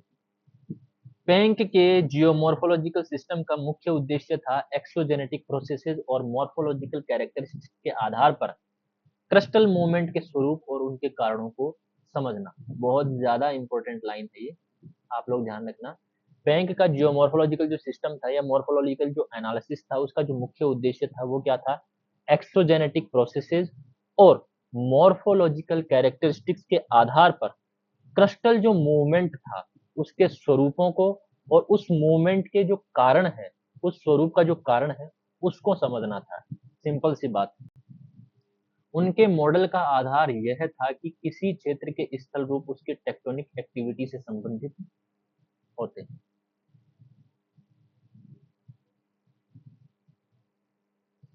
ठीक है। सिंपल सी बात है कि उनका जो मॉडल था उसका आधार यह था कि किसी भी क्षेत्र का जो स्थल रूप होता है वो वहाँ की टेक्टोनिक एक्टिविटी से रिलेटेड होता है। किस तरीके की टेक्टोनिक एक्टिविटी हो रही है वहाँ पर वोल्केनिक इरप्शन हो रहा है या वहाँ पर अर्थक्वेक आ रहा है, किस तरीके की टेक्टोनिक एक्टिविटी वहाँ पर हो रही है, उस टेक्टोनिक एक्टिविटी से रिलेटेड ही होता है वहाँ का स्थल रूप। इस प्रकार स्थल रूप जो होता है वो एक्सोजेनेटिक प्रोसेसेस और इरोजन व पदार्थों की हटने की दर के बीच के अनुपात को दर्शाते हैं। सिंपल सी बात है कि स्थल रूप जो होता है वो एक्सोजेनेटिक प्रोसेसेस जो होता है, जैसे अपलिफ्ट की जो दर होती है, और इरोजन जो होता है वो, और उसके पदार्थ के हटाने की जो दर होती है कि किस स्पीड से वहां से पदार्थ हट रहा है, धीरे हट रहा है या तेज हट रहा है, उसके बीच के अनुपात को दर्शाता है। सिंपल सी बात है कि अगर मैं कहूँ तो किस रेट से तो अपलिफ्टमेंट हो रहा है और किस रेट से अपलिफ्टमेंट होते हुए स्थल रूप पर उत्थित स्थल रूप पर किस तरीके से इरोजन वर्क कर रहा है। तेज अपलिफ्ट हो रहा है या तेज इरोजन हो रहा है, धीरे अपलिफ्ट हो रहा है या धीरे इरोजन हो रहा है, इन दोनों का जो बीच का जो अनुपात होता है, उस अनुपात को ही हम स्थल रूप कह देते हैं यहाँ पर। ठीक है। आई होप आपको ये बात समझ में आई होगी। उत्थित होने की दर प्लस वहां से इरोजन के थ्रू पदार्थ होने की दर, पदार्थ हटने की जो दर होती है, उनके बीच का जो अनुपात होता है वही स्थल रूप होता है। ओके। आई होप आपको समझ में आ गई होगी ये बात। अगर समझ में नहीं आई हो तो कमेंट कर दीजिएगा। यह निश्चित नहीं है कि उन्होंने अपने सिद्धांत में साइकिल शब्द का उपयोग किया या नहीं किया। देखो, जहां तक लोग कहते हैं, जहां तक लिखा हुआ है, वहां तक ये कहा गया है कि डेविस ने अपने स्थल रूप के विकास में साइकिल शब्द का यूज किया गया था, साइकिल शब्द का यूज किया था और समय का भी यूज किया था। लेकिन ये कंफर्म नहीं है कि डब्ल्यू जो पेंक थे उन्होंने डेविस की तरह अपने मॉर्फोलॉजिकल एनालिसिस या मॉर्फोलॉजिकल सिस्टम के अंदर साइकिल शब्द का उपयोग किया था या नहीं किया था। ठीक है। यहाँ पर एक नाम आता है doctor OD von Engeln. OD von Engeln 1960 के अनुसार पेंक ने परिवर्तन के चक्रीय स्वरूप को स्वीकार किया। देखो, शब्द का उपयोग किया या नहीं किया ये कंफर्म नहीं है, लेकिन एंगलन क्या कहते हैं कि पेंक ने परिवर्तन के चक्रीय स्वरूप को स्वीकार किया था, लेकिन डेविस के यूथ, मैच्योर और ओल्ड स्टेजेस के स्थान पर उन्होंने एनपिकलुंग अर्थात विकास शब्द का उपयोग किया था। चक्रीय स्वरूप को स्वीकार किया था, प्लस डेविस के यूथ, मैच्योर और ओल्ड स्टेज के स्थान पर उन्होंने क्या स्वीकार किया था? एनपिकलुंग अर्थात विकास शब्द का उपयोग उन्होंने किया था। उन्होंने स्टेज शब्द का उपयोग नहीं किया था, उसने क्या किया था? एनपिकलुंग शब्द का प्रयोग यहाँ पर किया था। तो स्टेज का यूज उन्होंने नहीं किया था, ध्यान रखना। यूथ स्टेज, मैच्योर स्टेज और ओल्ड स्टेज का उपयोग डेविस ने किया था, ना कि पेंक ने। पेंक ने स्टेज की जगह किसका यूज किया था? एंट्विक का उपयोग किया था, ठीक है। और उन्होंने इसी के आधार पर 3 एंट्विक बताए थे। हिंदी में इनको हम अवस्थाएं कह सकते हैं, लेकिन हम जर्मन में अगर कहेंगे तो उन्होंने 3 एंट्विक बताए थे। पहला कौन सा था? पहला एंट्विक कौन सा था? ऑफ्स्टीजेंडे एंट्विक। दूसरा एंट्विक कौन सा था? ग्लीक फॉर्मिंग एंट्विक। और तीसरा एंट्विक कौन सा था? एब्स्टीजेंडे एंट्विक। ओके, ये 3 एंट्विक बताए थे इन्होंने, पेंक ने। ऑब्स्टीजेंडे एंट्विक, ग्लीक फॉर्मिंग एंट्विक, ऑब्स्टीजेंडे एंट्विक। ग्लीक फॉर्मिंग जो है वो बीच का एंट्विक होता है, ठीक है। लेकिन स्टूडेंट्स क्या होते हैं? ऑब्स्टीजेंडे एंड एब्स्टीजेंडे एंट्विक में कंफ्यूज हो जाते हैं। ध्यान रखना, ए पहले आता है और बी बाद में आता है, बस इतना ध्यान रखना। एफ पहले आता है, एस बाद में आता है, इतना ध्यान रख लेना, ठीक है। तो एब्स्टीजिंडे थर्ड वाला होगा और ऑब्स्टीजिंडे फर्स्ट वाला होगा। ओके, ध्यान रखना। तो ऑब्स्टीजिंडे एंट्विक्लुम जो होगा वो डेविस के यूथ स्टेज की तरह ही है, लेकिन वो स्टेज ना होकर के एंट्विक्लुम है, अर्थात विकास की यहाँ पर बढ़ती हुई दर होगी, ठीक है। ग्लीक फॉर्मिंग में क्या होगा? विकास की समान या स्थिर दर होगी। यहाँ पर विकास तीव्र गति से बढ़ रहा है, लेकिन विकास तो होगा यहाँ पर, लेकिन समान रूप से होगा, मतलब इरोजन भी इक्वल होगा और विकास भी इक्वल होगा। लगेगा नहीं कि विकास हो रहा है, लेकिन एक्चुअल में विकास हो रहा होता है, ठीक है। तो विकास की जो दर होती है वो समान होती है, स्थिर होती है। और एब्स्टीजिंडे में क्या होगा? विकास की घटती हुई दर होगी। विकास जो है वो घटता हुआ होगा, मतलब विकास तो होगा लेकिन वो कम होगा, क्योंकि इरोजन ज्यादा होगा, उत्थान कम होगा। ओके, तो ऐसा लगेगा कि जो विकास हो नहीं रहा जबकि लैंडफॉर्म घट रहा है। ये एक डायग्राम उन्होंने बताया था, इन्होंने डब्ल्यू पेंक ने बताया था इरोजन साइकिल का, ठीक है। तो यहाँ पर देखिए, यह भी हम बाद में पढ़ेंगे। यहाँ पर बहुत सारे टर्मिनोलॉजीज हैं, जैसे बोस्टन ग्रेविटी स्लोप, हैंडल हैंग वॉश स्लोप, हैंडल रम्प, हिंसलबर्ग, प्राइमर रम्प, बहुत सारे नाम है, ठीक है। यहाँ पर पहले इसको हम पढ़ लेते हैं। डब्ल्यू एम डेविस के इस सिद्धांत के विपरीत लैंडस्केप जो है, देखो डब्ल्यू एम डेविस का सिद्धांत क्या था? लैंडस्केप स्ट्रक्चर, प्रोसेस और टाइम का रिजल्ट होता है, ठीक है। लैंडस्केप क्या होता है? Landscape is the result of structure, process and time, ठीक है। जबकि वॉल्टर पेंक ने क्या प्रतिपादित किया कि जियोमॉर्फिक फॉर्म्स वास्तव में अपलिफ्ट की अवस्था और दर तथा डिग्रेडेशन की दर के पारस्परिक संबंध की अभिव्यक्ति होती है।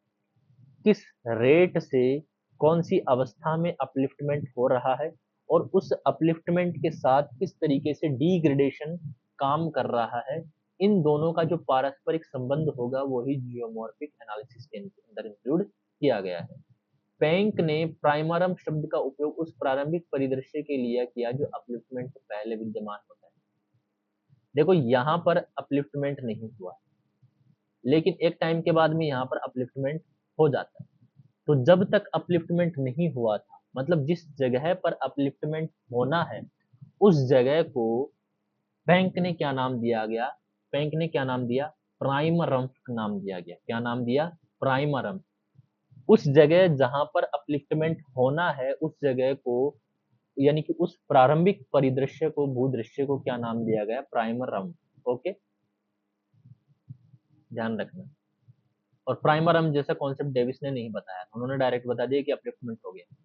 कहां पर हुआ? कहा जहां पर अपलिफ्टमेंट होता है उस जगह को पेंक ने क्या नाम दिया? प्राइमरम नाम दिया, ठीक है। उन्होंने यह माना कि स्थल रूपों के विकास के लिए प्राइमरम के अपलिफ्ट की दर समय के साथ बदलती रहती है। जिस स्थान पर अपलिफ्टमेंट होता है उस जगह को प्रारंभिक अवस्था में प्राइमर रंप किया गया, और इस प्राइमर रंप का जो उत्थान होता है वो समय के साथ साथ उसकी जो रेट होती है उत्थान की वो बदलती रहती है। किसी समय तो उसके उत्थान की जो दर होती है वो ज्यादा होती है और किसी समय उसके उत्थान की जो दर होती है वो कम होती है। आई होप आपको समझ में आ गया हो। मतलब किसी टाइम तो अपलिफ्टमेंट तेज गति से होगा और किसी टाइम अपलिफ्टमेंट धीरे धीरे धीरे धीरे धीरे धीरे होगा। ओके, ठीक है। प्रारंभ में अपलिफ्टमेंट जो होता है वो बहुत धीमी गति से और लंबे समय तक होता है, ध्यान रखना। प्रारंभ में अपलिफ्टमेंट बहुत धीमी गति से होता है और लंबे समय तक होता है। उसके बाद अपलिफ्ट में तेजी आती है और अंततः क्या होता है, समान तथा घटती दर के मध्यवर्ती चरणों से गुजरते हुए अपलिफ्टमेंट रुक जाता है। ये जो लाइन है ना, इतनी बड़ी लाइन, ये लाइन पूरे कॉन्सेप्ट को दो लाइन में व्यक्त कर दिया गया है यहाँ पर, कि पहले अपलिफ्टमेंट बहुत धीरे धीरे होता है, लंबे समय तक होता है, फिर अपलिफ्टमेंट होने की जो दर होती है वो बहुत ज्यादा तेज हो जाती है, अंततः समान दर से समान रूप से बढ़ते और घटते हुए मध्यवर्ती चरणों से गुजरते हुए अपलिफ्टमेंट अंततः क्या हो जाता है, रुक जाता है। ओके, वास्तव में अधिकांश टेक्टोनिक मूवमेंट्स धीमी गति से प्रारंभ होते हैं और धीरे धीरे क्या होते हैं, समाप्त हो जाते हैं, जिनका सामान्य क्रम होता है प्रारंभिक धीमा अपलिफ्ट, फिर तीव्र अपलिफ्ट, उसके बाद घटती हुई अपलिफ्ट दर और अंत में पूर्ण स्थिरता। अपलिफ्टमेंट होता है लेकिन घटती हुई दर से होता है। पहले 10 किलोमीटर की स्पीड से हो रहा था, अब क्या होता है, अपलिफ्टमेंट 9 की स्पीड से होता है, 8 की स्पीड से होता है, 7 की स्पीड से होता है, 6 की स्पीड से होता है, 5, मतलब इस तरीके से जो दर होती है वो घटती चली जाती है। अपलिफ्टमेंट तो होता है लेकिन घटती हुई दर से होता है और अंत में आकर के क्या होता है, 4 की स्पीड से, 3 की स्पीड से, 2 की स्पीड से, 1 की स्पीड से, फिर अंततः पूर्णतः क्या हो जाता है, स्थिरता उसमें आ जाती है, कोएफिशिएंट्स आ जाती है। ओके, ठीक है। प्राइमरम वास्तव में प्रारंभिक सतह है या प्राइमरी पेनिप्लेन होता है, इंपॉर्टेंट लाइन है, आप लोग ध्यान रखिएगा। प्राइमरम क्या होता है, प्राइमरम प्राथमिक सतह होती है, जिसे हम कह सकते हैं कि डेविस ने जो लास्ट में पेनिप्लेन दिया था उसी की तरह ये प्राइमरी पेनिप्लेन होता है, जिसके अंदर किसी भी तरह की कोई आकृति नहीं होती है, किसी भी तरह का कोई स्थान अभी तक नहीं हुआ होता है, जो या तो समुद्र तल के नीचे से नई उभरी हुई सतह होती है या पहले से विद्यमान पेनिप्लेन जैसी सतह होती है, ठीक है, जिसे अपलिफ्ट के कारण समतल और विशेषताहीन स्थल राशि में परिवर्तित कर दिया गया हो। अपलिफ्टमेंट ना हुआ नहीं हुआ है वहां पर, देखो पेनिप्लेन जो है वो अपलिफ्टमेंट के कारण समतल और विशेषताहीन कर दिया गया स्थल रूप होता है, लेकिन प्राइमरम्फ जो होता है वो किसी भी तरह का कोई पेनिप्लेन नहीं होता, पेनिप्लेन जैसी सतह होती है लेकिन वो प्रारंभिक अवस्था में होता है, ठीक है। वॉन एंगलन 1942 के अनुसार प्राइमरम्फ एक प्राथमिक पेनिप्लेन है।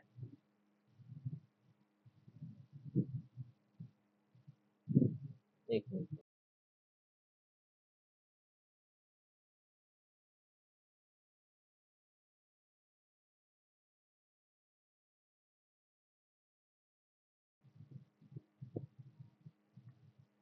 चलिए। वॉन एंगलन के अनुसार प्राइमरम क्या होता है, एक प्राथमिक पेनिप्लेन होता है, इंपॉर्टेंट लाइन है, जिसमें कटी हुई परतें और संरचनाएं हो सकती है, होती नहीं है, हो सकती है, लेकिन इसकी ऊंचाई या रिलीफ अधिक नहीं होता है, बहुत समतल होता है, ठीक है, इंपॉर्टेंट चीज है। दूसरे शब्दों में अगर कहें तो प्राइमरम एक प्रारंभिक परिदृश्य है जिसमें अपर्दन के प्रमाण तो होते हैं लेकिन ऊंचाई और रिलीफ कम होता है। अपर्दन के प्रमाण तो होते हैं, देखो किसी भी कोई भी पेनिप्लेन किसी भी वोल्टर पैंक के अकॉर्डिंग होने वाले स्थल रूप के विकास के लिए प्राइमरम हो सकता है, यानी कि पेनिप्लेन जिसमें अपर्दन के प्रमाण होते हैं वो आने वाले समय में किसी एक लैंड फॉर्म डेवलपमेंट के लिए प्राइमरम का काम कर सकता है। आई होप ये लाइन आपको समझ में आ गई होगी, ठीक है।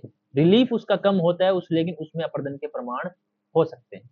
इस प्रकार स्थल रूप विकास अर्थात इरोजन साइकिल प्राइमरम के अपलिफ्ट से प्रारंभ होता है, जो एक निम्न ऊंचाई और कम रिलीफ वाली विस्तृत और समतल प्रारंभिक भूमि सतह का प्रतिनिधित्व करता है। ओके, प्रारंभिक अपलिफ्ट क्षेत्रीय अपडोमिंग से शुरू होता है, धीरे धीरे होता है, अपडोमिंग होती है, इसके बाद स्थल रूप विकास निम्नलिखित 3 अवस्थाओं से होकर के गुजरता है।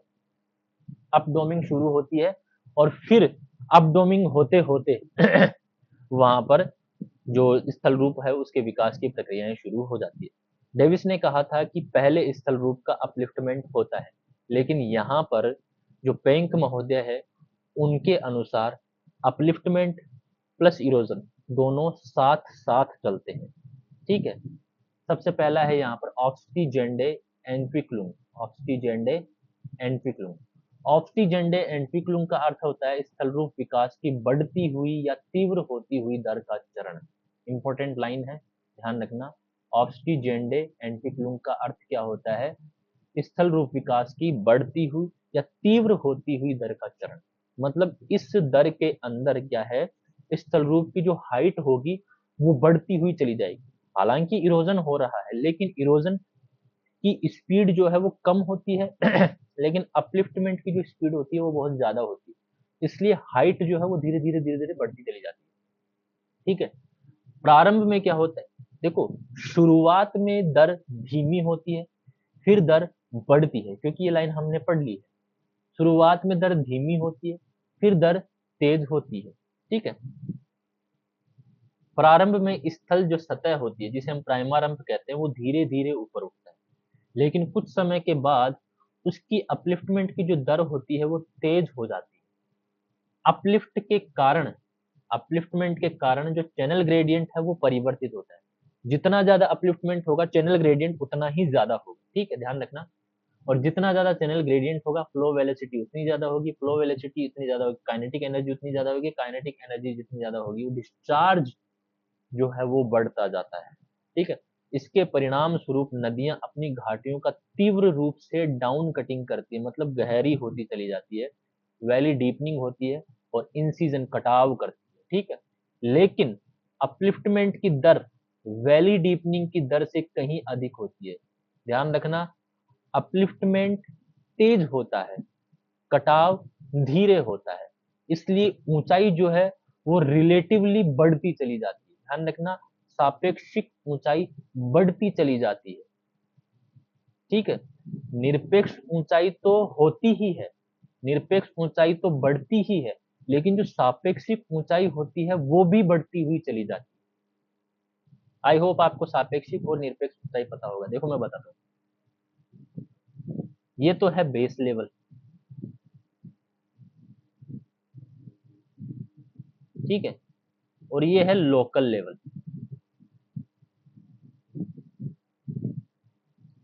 यहां से इसकी हाइट भी बढ़ती चली जाती है, प्लस यहां से लेकर के यहां तक, मतलब जितना ज्यादा गहरा होगा उतनी ज्यादा रिलेटिव हाइट बढ़ती चली जाएगी। ठीक है, रिलेटिव हाइट धीरे धीरे बढ़ रही है। ठीक है, ध्यान रखना, आई होप आपको समझ में आ गई होगी ये चीज। ज्योग्राफी के स्टूडेंट हैं, चीजें जल्दी से ग्रैस्प करनी होंगी आप लोगों को ठीक है, अपलिफ्टमेंट की जो दर होती है वो वैली डीपनिंग की दर से ज्यादा होती है। ध्यान रखना, वैली डीपनिंग धीरे होता है, इसीलिए अपलिफ्टमेंट की दर ज्यादा होती है सिंपल सी बात है, हाइट तेजी से बढ़ती है लेकिन गहराई धीरे धीरे बढ़ती है। ठीक है, हाइट तेजी से बढ़ती है लेकिन गहराई धीरे धीरे बढ़ती है, मतलब कटाव धीरे धीरे होगा लेकिन अपलिफ्टमेंट जो है वो तेजी से हो रहा है। अर्थात अपलिफ्टेड लैंडमास का डिग्रेडेशन, मतलब जो कटाव हो रहा है वो धीरे हो रहा है।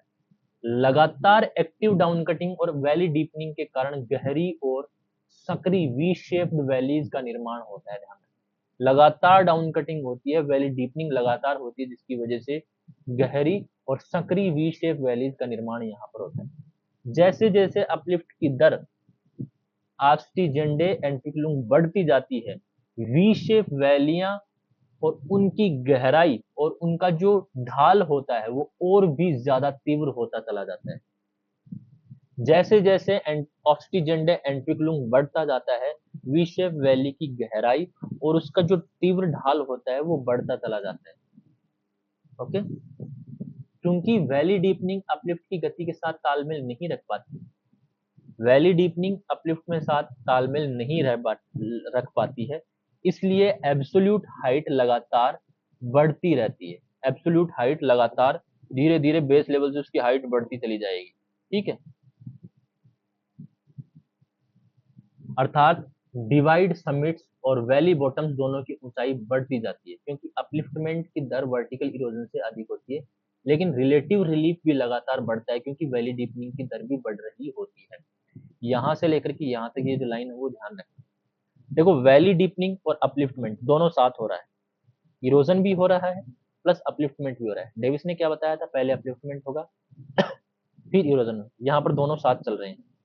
लेकिन अपलिफ्टमेंट और वैली डीपनिंग एक एक दूसरे के साथ तालमेल नहीं रख पाते। क्यों? क्योंकि एब्सोल्यूट हाइट तो बढ़ रही है, क्योंकि अपलिफ्टमेंट बहुत तेजी से हो रहा है तो एब्सोल्यूट हाइट भी तेजी से बढ़ रही है। इस अर्थात हम कह सकते हैं डिवाइड समिट्स और वैली बॉटम्स दोनों की ऊंचाई बढ़ती जाती है। वैली का जो हाइट है, वैली की हाइट जो है वो भी बढ़ती जाती है और टोटल जो हाइट होती है वो भी बढ़ती चली जाती है। ठीक है, क्योंकि अपलिफ्टमेंट की दर जो है वो वर्टिकल इरोजन से ज्यादा है, ये लगातार गहरी होती चली जा रही है, लेकिन उतनी गहरी नहीं हो रही है जितनी स्पीड से ऊंची उठ रही है।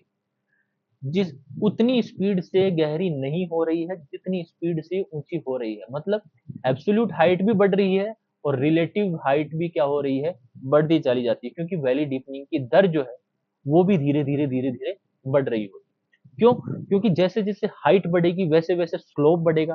ठीक है, देखो जैसे जैसे हाइट बढ़ेगी वैसे वैसे स्लोप भी बढ़ेगा, और जैसे जैसे स्लोप बढ़ेगा वैसे वैसे फ्लो की स्पीड जो है वो भी बढ़ेगी, और वैसे वैसे कटाव की जो दर होगी वो भी बढ़ रही होगी। ठीक है, इस प्रकार अधिकतम एब्सोल्यूट हाइट और अधिकतम रिलीफ यानी कि रिलेटिव रिलीफ दोनों में वृद्धि होती है। एब्सोल्यूट हाइट में भी वृद्धि होती है प्लस रिलेटिव हाइट में भी वृद्धि होती है। ठीक है, घाटी के किनारों की ढालें उत्तल होती है। घाटी के जो किनारे होते हैं वो उत्तल होते हैं। घाटी के जो किनारे होते हैं वो उत्तल होते हैं और लगातार वैली डीपनिंग के कारण, एक मिनट रुकना।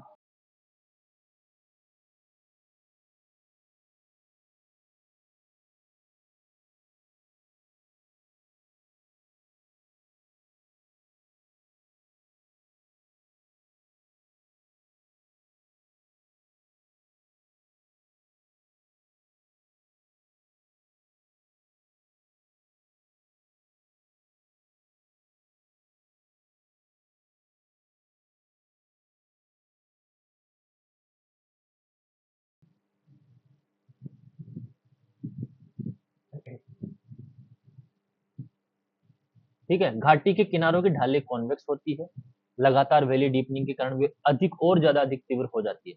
समय के साथ की ढाल की जो कॉन्वेक्सिटी होती है, उत्तलता होती है, उसकी रेडियस कम होती चली जाती है, और जैसे जैसे रेडियस कम होगी तीव्र ढाल वाले भाग का पैरेलल रिट्रीट होता रहता है, मतलब वो पीछे की तरफ हटता रहता है। रेडियस जो है वो कम होती चली जाएगी कॉन्वेक्सिटी की, और जिसकी वजह से धीरे धीरे क्या होता है, पैरेलल जो रिट्रीटिंग होती है, मतलब समानांतर जो पीछे की तरफ खिसकता रहता है ढाल। ठीक है, समय बीतने के साथ और अधिक तीव्र अपलिफ्ट, मतलब अपलिफ्टमेंट और भी ज्यादा अधिक हो जाते हैं, बहुत तेजी से होता है, और डिग्रेडेशन के परिणाम स्वरूप प्राइमरी जो पेनिप्लेन होता है या प्रारंभिक जो प्राइमरम होता है, वो सतह के चारों ओर कई स्तरों पर बनी सीढ़ी नुमा सतहें विकसित हो जाती है।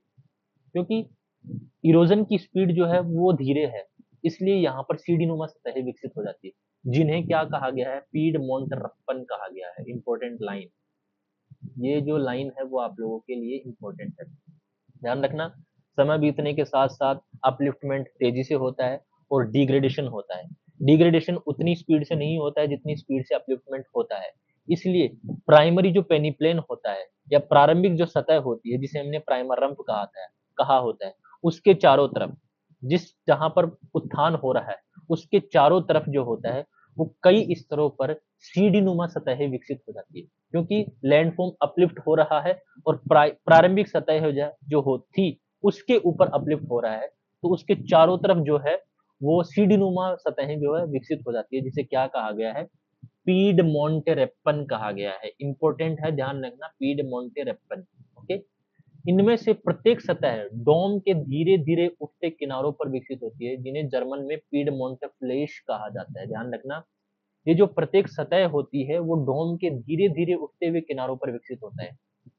ठीक है, किनारों को क्या कहा गया है, पीडमोंटेरप्पन कहा गया है, सॉरी, पीडमोंटेफ्लेश कहा गया है। और जो सीढ़ीनुमा सतहें होती हैं उन्हें क्या कहा गया, पीडमोंटे रिपन कहा गया।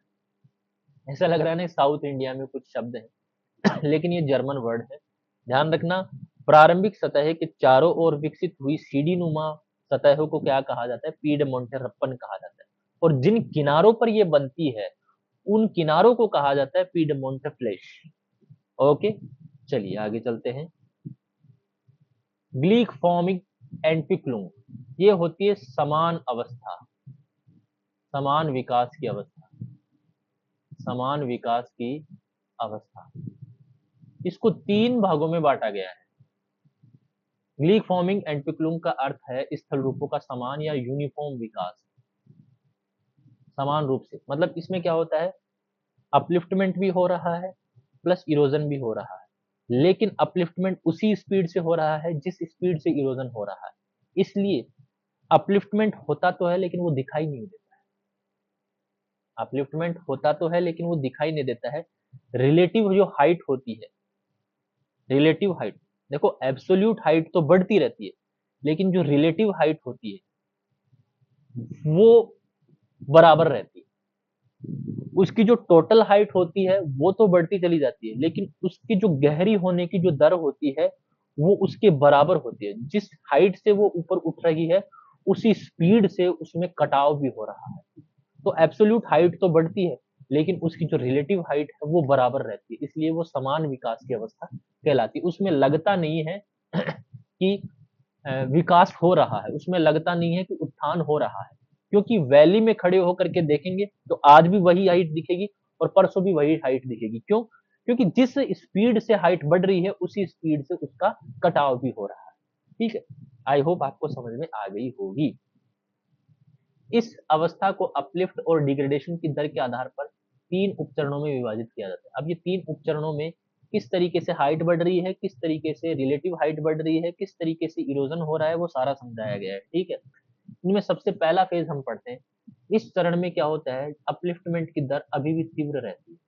पहली बात, एब्सोल्यूट हाइट बढ़ रही होती है क्योंकि इरोजन की दर अभी भी अपलिफ्टमेंट से कम होती है। पहले वाले फेज, जल विभाजक शिखर जो होते हैं और घाटी जो होती है, घाटी जो तल होते हैं, दोनों की ऊंचाई बढ़ती रहती है।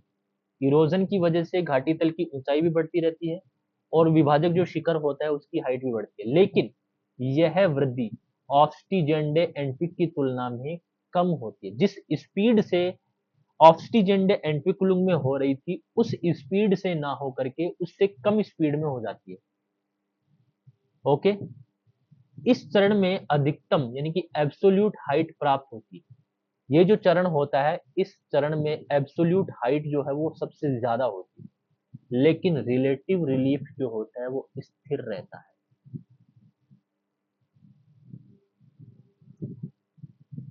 रिलेटिव रिलीफ क्या होता है, स्थिर होता है, क्योंकि वैली डीपनिंग और डिवाइड समिट्स के क्षरण की जो दर होती है, वैली डीपनिंग मतलब उसका जो बेस होता है वो, और उसका जो हाइट होती है वो, यहां से प्लस यहां से कटाव की जो दोनों दर होती है वो बराबर होती है। तो जितना बढ़ता है उतना कट जाता है और जितना कटता है उतना गहरा हो जाता है। आई बात समझ में? आई होप आपको समझ में आ गया। मतलब जितना हम ऊपर से काट रहे हैं उतना हम नीचे से भी काट रहे हैं।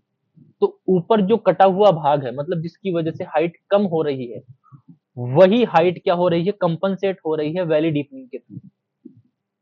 ठीक है, जितना हम ऊपर से काट रहे हैं उतना ही हम नीचे से भी काट रहे हैं, तो हाइट जो है वो बराबर होती चली जा रही है। लग नहीं रहा कि ऊपर से चीजें कट रही है। क्यों? क्योंकि हमने जो रिवर है उसने वैली को और डीप कर दिया। जितना डीप किया है उतना काटा है, जितना काटा है उतना डीप किया है। तो क्षरण की जो दर होती है दोनों की समान होती है, जिसकी वजह से हमें यहाँ पर रिलेटिव रिलीफ क्या होता है, स्थिर दिखाई देता है। ठीक है, घाटी किनारों की ढालें सीधी रेक्टिलिनियर स्लोप में होती है। ओके, इसे यूनिफॉर्म डेवलपमेंट का चरण कहा जाता है। इंपॉर्टेंट लाइन है, ध्यान रखना। सेकंड स्टेज को वैसे भी यूनिफॉर्म डेवलपमेंट का ही कहा जाता है, क्योंकि वैली डीपनिंग और डिवाइड लोअरिंग की दर बिल्कुल इक्वल रहती है। फिर से बोल रहा हूँ, जितना ऊपर से कट रहा है उतना ही नीचे से भी कट रहा है। अगर मान लो ऊपर से कट रहा होता और नीचे से नहीं कट रहा होता, तो हाइट क्या होती है, रिलेटिव हाइट धीरे धीरे कम होती हुई दिखाई देती। लेकिन जितना ऊपर से कट रहा है उतना ही नीचे से भी कट रहा है, तो हमें ये नहीं लग रहा कि ऊपर से कट रहा है, क्योंकि नीचे से ऊपर तक की जो हाइट है वो अभी भी बराबर बनी हुई है। सेकेंड फेज है ग्लीक फॉर्मिंग एंड पिक्लूम का। इस चरण में क्या होता है, एब्सोल्यूट हाइट न तो बढ़ती है और न ही घटती है, बराबर होता है सारा मामला, अर्थात स्थिर रहती है, क्योंकि अपलिफ्टमेंट और इरोजन एक दूसरे को संतुलित करते रहते हैं। सेकेंड एंट्विक्लुम का फेज बी में एब्सोल्यूट हाइट नहीं, पहले एब्सोल्यूट हाइट बढ़ रही थी, फिर धीरे धीरे क्या हुआ, फेज ए में एब्सोल्यूट हाइट धीरे धीरे कम होना शुरू हो जाती है और इरोजन भी होना शुरू हो उतना ही होता है। लेकिन अब जो है अपलिफ्टमेंट तो हो रहा था, देखो फर्स्ट फेज में, फेज ए में रेट ज्यादा थी लेकिन कम होती हुई, फेज बी में रेट कम हो गई, किसके बराबर हो गई, डाउन कटिंग के बराबर हो गई। ठीक है, इसका मतलब क्या हो गया कि अपलिफ्टमेंट अभी भी जारी है लेकिन रिलेटिव रिलीफ भी स्थिर रहता है, क्योंकि डिवाइड समिट का क्षरण और वैली डीपनिंग की जो दर होती है वो बराबर होती है। अपलिफ्टमेंट, डिवाइड समिट के इरोजन प्लस वैली डीपनिंग तीनों बराबर हो जाते हैं यहाँ पर, इसलिए लगता है कि लैंडफॉर्म स्थिर हो गया।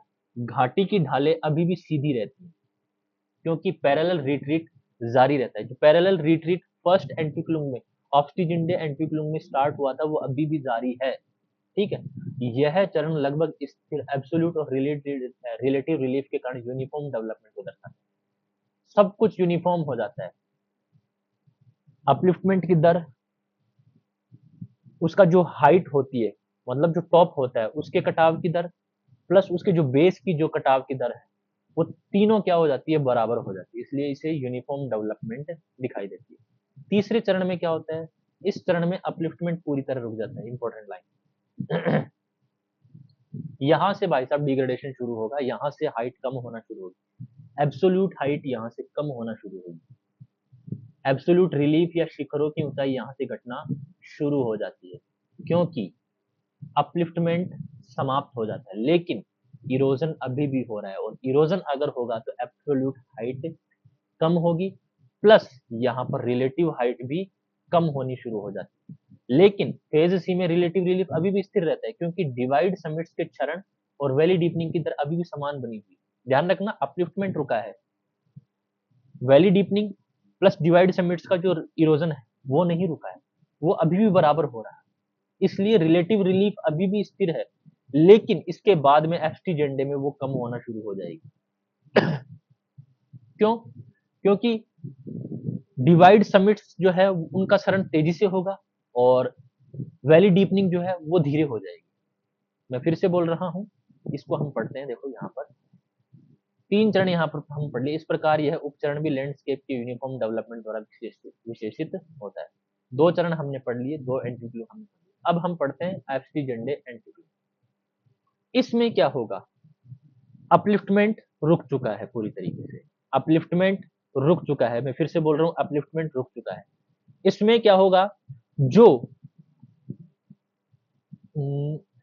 ग्लीक फॉर्मिंग एंटिक्लुम के फेज सी में डिवाइड समिट्स का क्षरण प्लस वैली डीपनिंग बराबर हो रही थी, वो एब्स्टिजेंडे एंटिक्लुम में डिवाइड समिट्स का क्षरण तेजी से होगा और वैली डीपनिंग धीरे हो जाएगी, जिसकी वजह से रिलेटिव हाइट जो कि फेज सी में इक्वल बनी हुई थी, वो रिलेटिव हाइट एब्स्टिजेंडे एंटिक्लुम में घटती हुई प्रतीत होगी, कम होती हुई प्रतीत होगी या कम होती चली जाएगी। क्यों, क्योंकि डिवाइड समिट्स का क्षरण तेजी से होगा प्लस वैली डीपनिंग धीरे धीरे होगी, इसलिए धीरे धीरे समतल अवस्था में वो आना शुरू हो जाता है।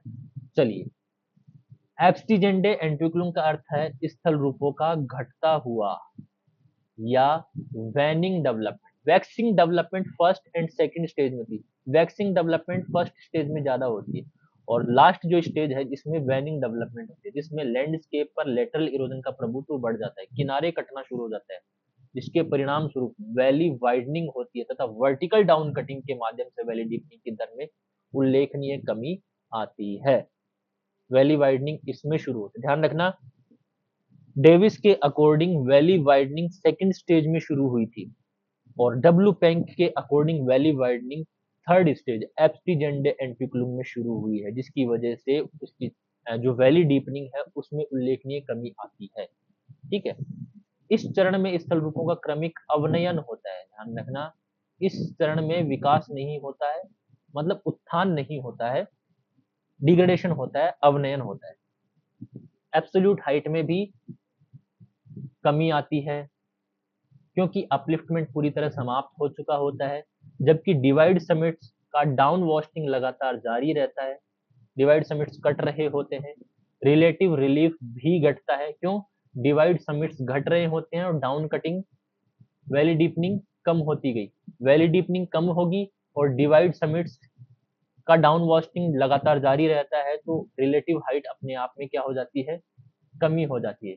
ठीक है, रिलेटिव हाइट भी क्या होती है? बढ़ती जाती है, क्योंकि डिवाइड समिट्स निरंतर कटाव के कारण नीचे होते चले जाते हैं, जबकि वैली फ्लोर का डाउन कटिंग कम होता चला जाता है। चैनल ग्रेडियंट और काइनेटिक एनर्जी के कमी के कारण बहुत कम हो जाता है। ठीक है, वैली साइड स्लोप्स का पैरेलल रिट्रीट अभी भी जारी रहता है। इंपॉर्टेंट चीज है, अब घाटी किनारों की ढाल जो है वो दो भागों में विभाजित हो जाती है। जो घाटी किनारे होते हैं उसके ढाल दो भागों में डिवाइड हो जाते हैं। पहला कौन सा? ऊपरी जो भाग होता है वो अपने तीव्रता को बनाए रखता है। ऊपरी जो भाग होता है वो अपने, देखो भाई, जहां से स्लोप आ रहा है वो तो अपनी तीव्रता को बना रहता है। क्यों? भले ही रिज क्रेस्ट लगातार नीचे होता जाए, रिज क्रेस्ट नीचे हो रहा है, ढाल घट रहा नहीं। ध्यान रखना, हाइट कम हो रही है, ढाल अभी भी बना हुआ है। ठीक है, इसलिए इस ढाल को, हाइट कम हो रही है लेकिन ढाल अभी भी बना हुआ है, तो उस ढाल को, ये जो ढाल है पहले इतना था, अब ढाल तो सेम है लेकिन हाइट जो है वो कम हो गई। ढाल तो सेम है लेकिन हाइट क्या हो गई? ये हाइट ज्यादा थी पहले, अब ये हाइट क्या हो गई? कम हो गई। तो ढाल तो उतना ही है लेकिन हाइट कम हो गई। तो इस तरह का ये जो ढाल होता है ना, ये वाला जो ढाल है, ये वाला ढाल, इस ढाल को हम कहेंगे ग्रेविटी स्लोप या वॉस्टुनजेन। क्या कहेंगे? वॉस्टुनजेन। और ये जो नीचा वाला भाग हो गया, निचले वाला जो भाग होगा, इस नीचे वाले भाग को क्या कहेंगे? वॉश स्लोप या हेल्डन हैंग। देखिए मैं इस डायग्राम में बताता हूँ आपको। कहाँ गया? ये रहा। देखो वाटर डिवाइड्स यहाँ पर बराबर हैं, यहाँ पर धीरे धीरे वाटर डिवाइड्स कम होता शुरू चले गए।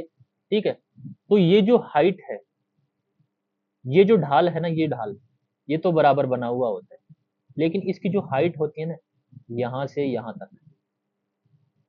और यहाँ से यहाँ तक, ये देखो ये हाइट कितनी ज्यादा है और ये हाइट कितनी कम है। ये हाइट तो कम हो रही है लेकिन ये ढाल जो है वो अभी भी बना हुआ है, इसके जैसा ये ढाल बना हुआ है। तो ये वाला जो ढाल होगा, इस ढाल को हम क्या कहेंगे? वॉस्टुनजेन और ग्रेविटी स्लोप कहेंगे। और इस ढाल के जस्ट नीचे वाला ये जो पार्ट होगा, जो वैली वाला पार्ट होगा, इस वाले पार्ट को क्या कहेंगे? हेल्डन हैंग और वॉश स्लोप। वॉश स्लोप का मतलब होता है धुला हुआ ढाल। ठीक है, ये धुला हुआ ढाल होता है और इसमें ढाल अभी भी होता है। तो जिसमें ढाल अभी भी होता है, ग्रेविटी जिसमें बनी हुई है, उसे ग्रेविटी स्लोप कहेंगे, बोस्टन जेन कहेंगे। और जिसमें ढाल नहीं है, कम है, हेल्डन हैंग, पूरी तरह धुल चुका है, उसे हम हेल्डन हैंग कहेंगे। ओके, और देखो यहाँ पर, यहाँ देखो ये हाइट और भी कम हो गई लेकिन ढाल अभी भी बना हुआ, तो इस ढाल को भी हम क्या कहेंगे?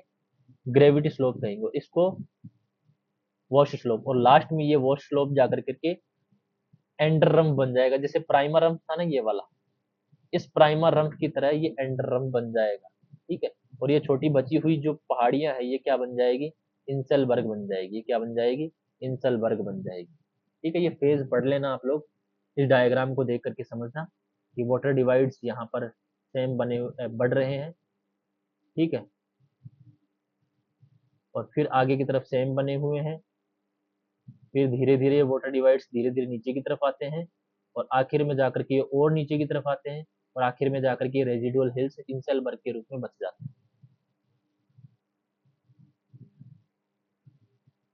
अगर ये चीज आपको एक बार में समझ में ना आई हो ना, तो दोबारा पढ़ लेना इसे कॉन्सेप्ट। ठीक है, तो जिसमें ग्रेविटी बनी हुई है, जिसमें स्लोप बना हुआ है, उसे ग्रेविटी स्लोप या बोस्टन कहते हैं। और बोस्टन के जस्ट नीचे वाला जो पार्ट है वो हेल्डन हैंग कहलाता है।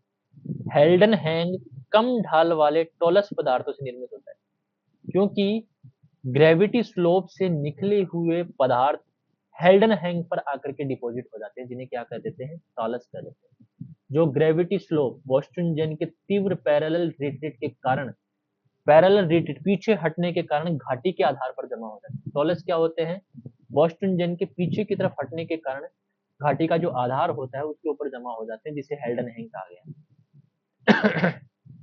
इस प्रक्रिया में कॉन्वेक्स स्लोप का अधिकांश भाग समाप्त हो जाता है। कॉन्वेक्स स्लोप का जो अधिकांश भाग होता है, उत्तलता का जो अधिकांश भाग होता है वो समाप्त हो जाता है। डिवाइड्स जो हैं, डिवाइड समिट्स लगातार नीचे होते चले जाते हैं, क्योंकि बोस्टन और समीपवर्ती जो घाटी होती है उनका जो आपसी इंटरेक्शन होता है वो बहुत ज्यादा बढ़ जाता है। ठीक है, जो स्लोप होता है ग्रेविटी वाला बोस्टन वो वो कटता चला जाता है। ठीक है, और इसकी जो समीपवर्ती घाटियां जो होती है उनका इंटरेक्शन बढ़ जाता है।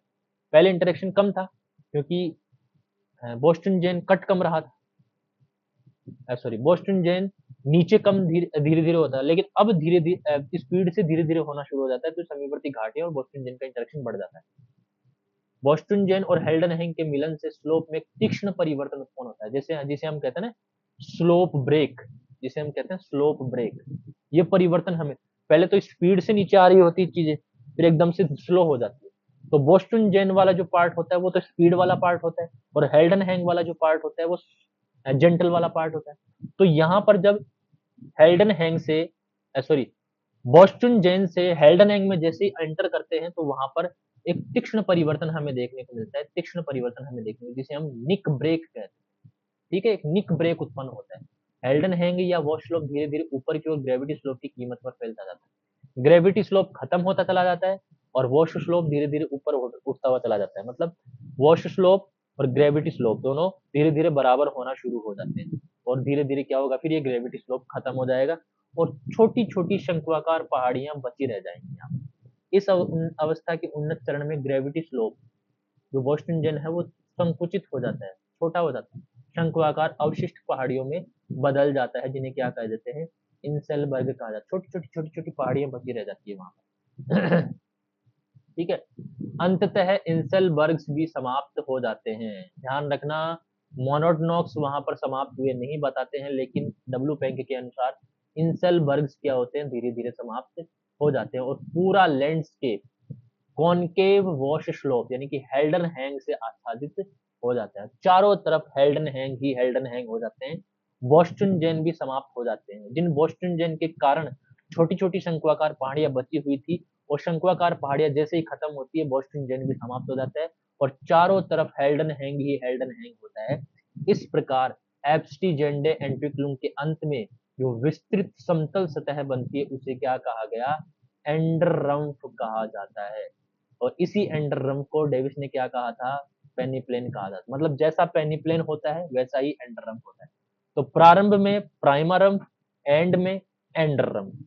आई होप आपको समझ में आ गया होगा कि पीडमोंटेरप्पन क्या है, पीडमोंटेफ्लेश क्या है, ग्रेविटी स्लोप क्या है, बोस्टन क्या है, हेल्डन हैंग क्या है, वॉश स्लोप क्या है, एंडररम्फ क्या है, एप्टीजेंडे एंट्रिकुलम क्या है, ग्लिक फॉर्मिंग एंट्रिकुलम क्या है, ऑफ्टीजेंडे एंट्रिकुलम क्या है, सब कुछ समझ में आ गया होगा आई होप। और अभी भी समझ में नहीं आया है तो एक बार और देख लीजिए इस क्लास में। देखो ये इंसेलबर्ग बच रहा है यहाँ पर। ठीक है, इस तरीके से बच जाती है, चारों तरफ से वो स्लोप हो गया जिसे हम हेल्डन हैंग कहते हैं, और बीच में छोटा हुआ ये छोटा सा बचा हुआ पार्ट जो अभी भी बोस्टन का बचा हुआ पार्ट, ये भी समाप्त हो जाता है डब्ल्यू पेंक के अकॉर्डिंग। ओके, तो ये थी हमारी क्लास। अगर आपको क्लास पसंद आई हो तो क्लास को लाइक जरूर करें, सब्सक्राइब नहीं किया है तो सब्सक्राइब जरूर कर ले, और बेल आइकन को प्रेस कर ले ताकि आगे आने वाली वीडियोस की नोटिफिकेशन आप लोगों को मिल जाए। कमेंट करना ना भूले प्लीज, कमेंट करिए, आप लोग कमेंट नहीं करते हैं यार। ठीक है, ऐसे ही क्लासेस आप लोगों को देखने को मिलेगी आने वाले टाइम में। तब तक के लिए अपना ध्यान रखिएगा। जय हिंद।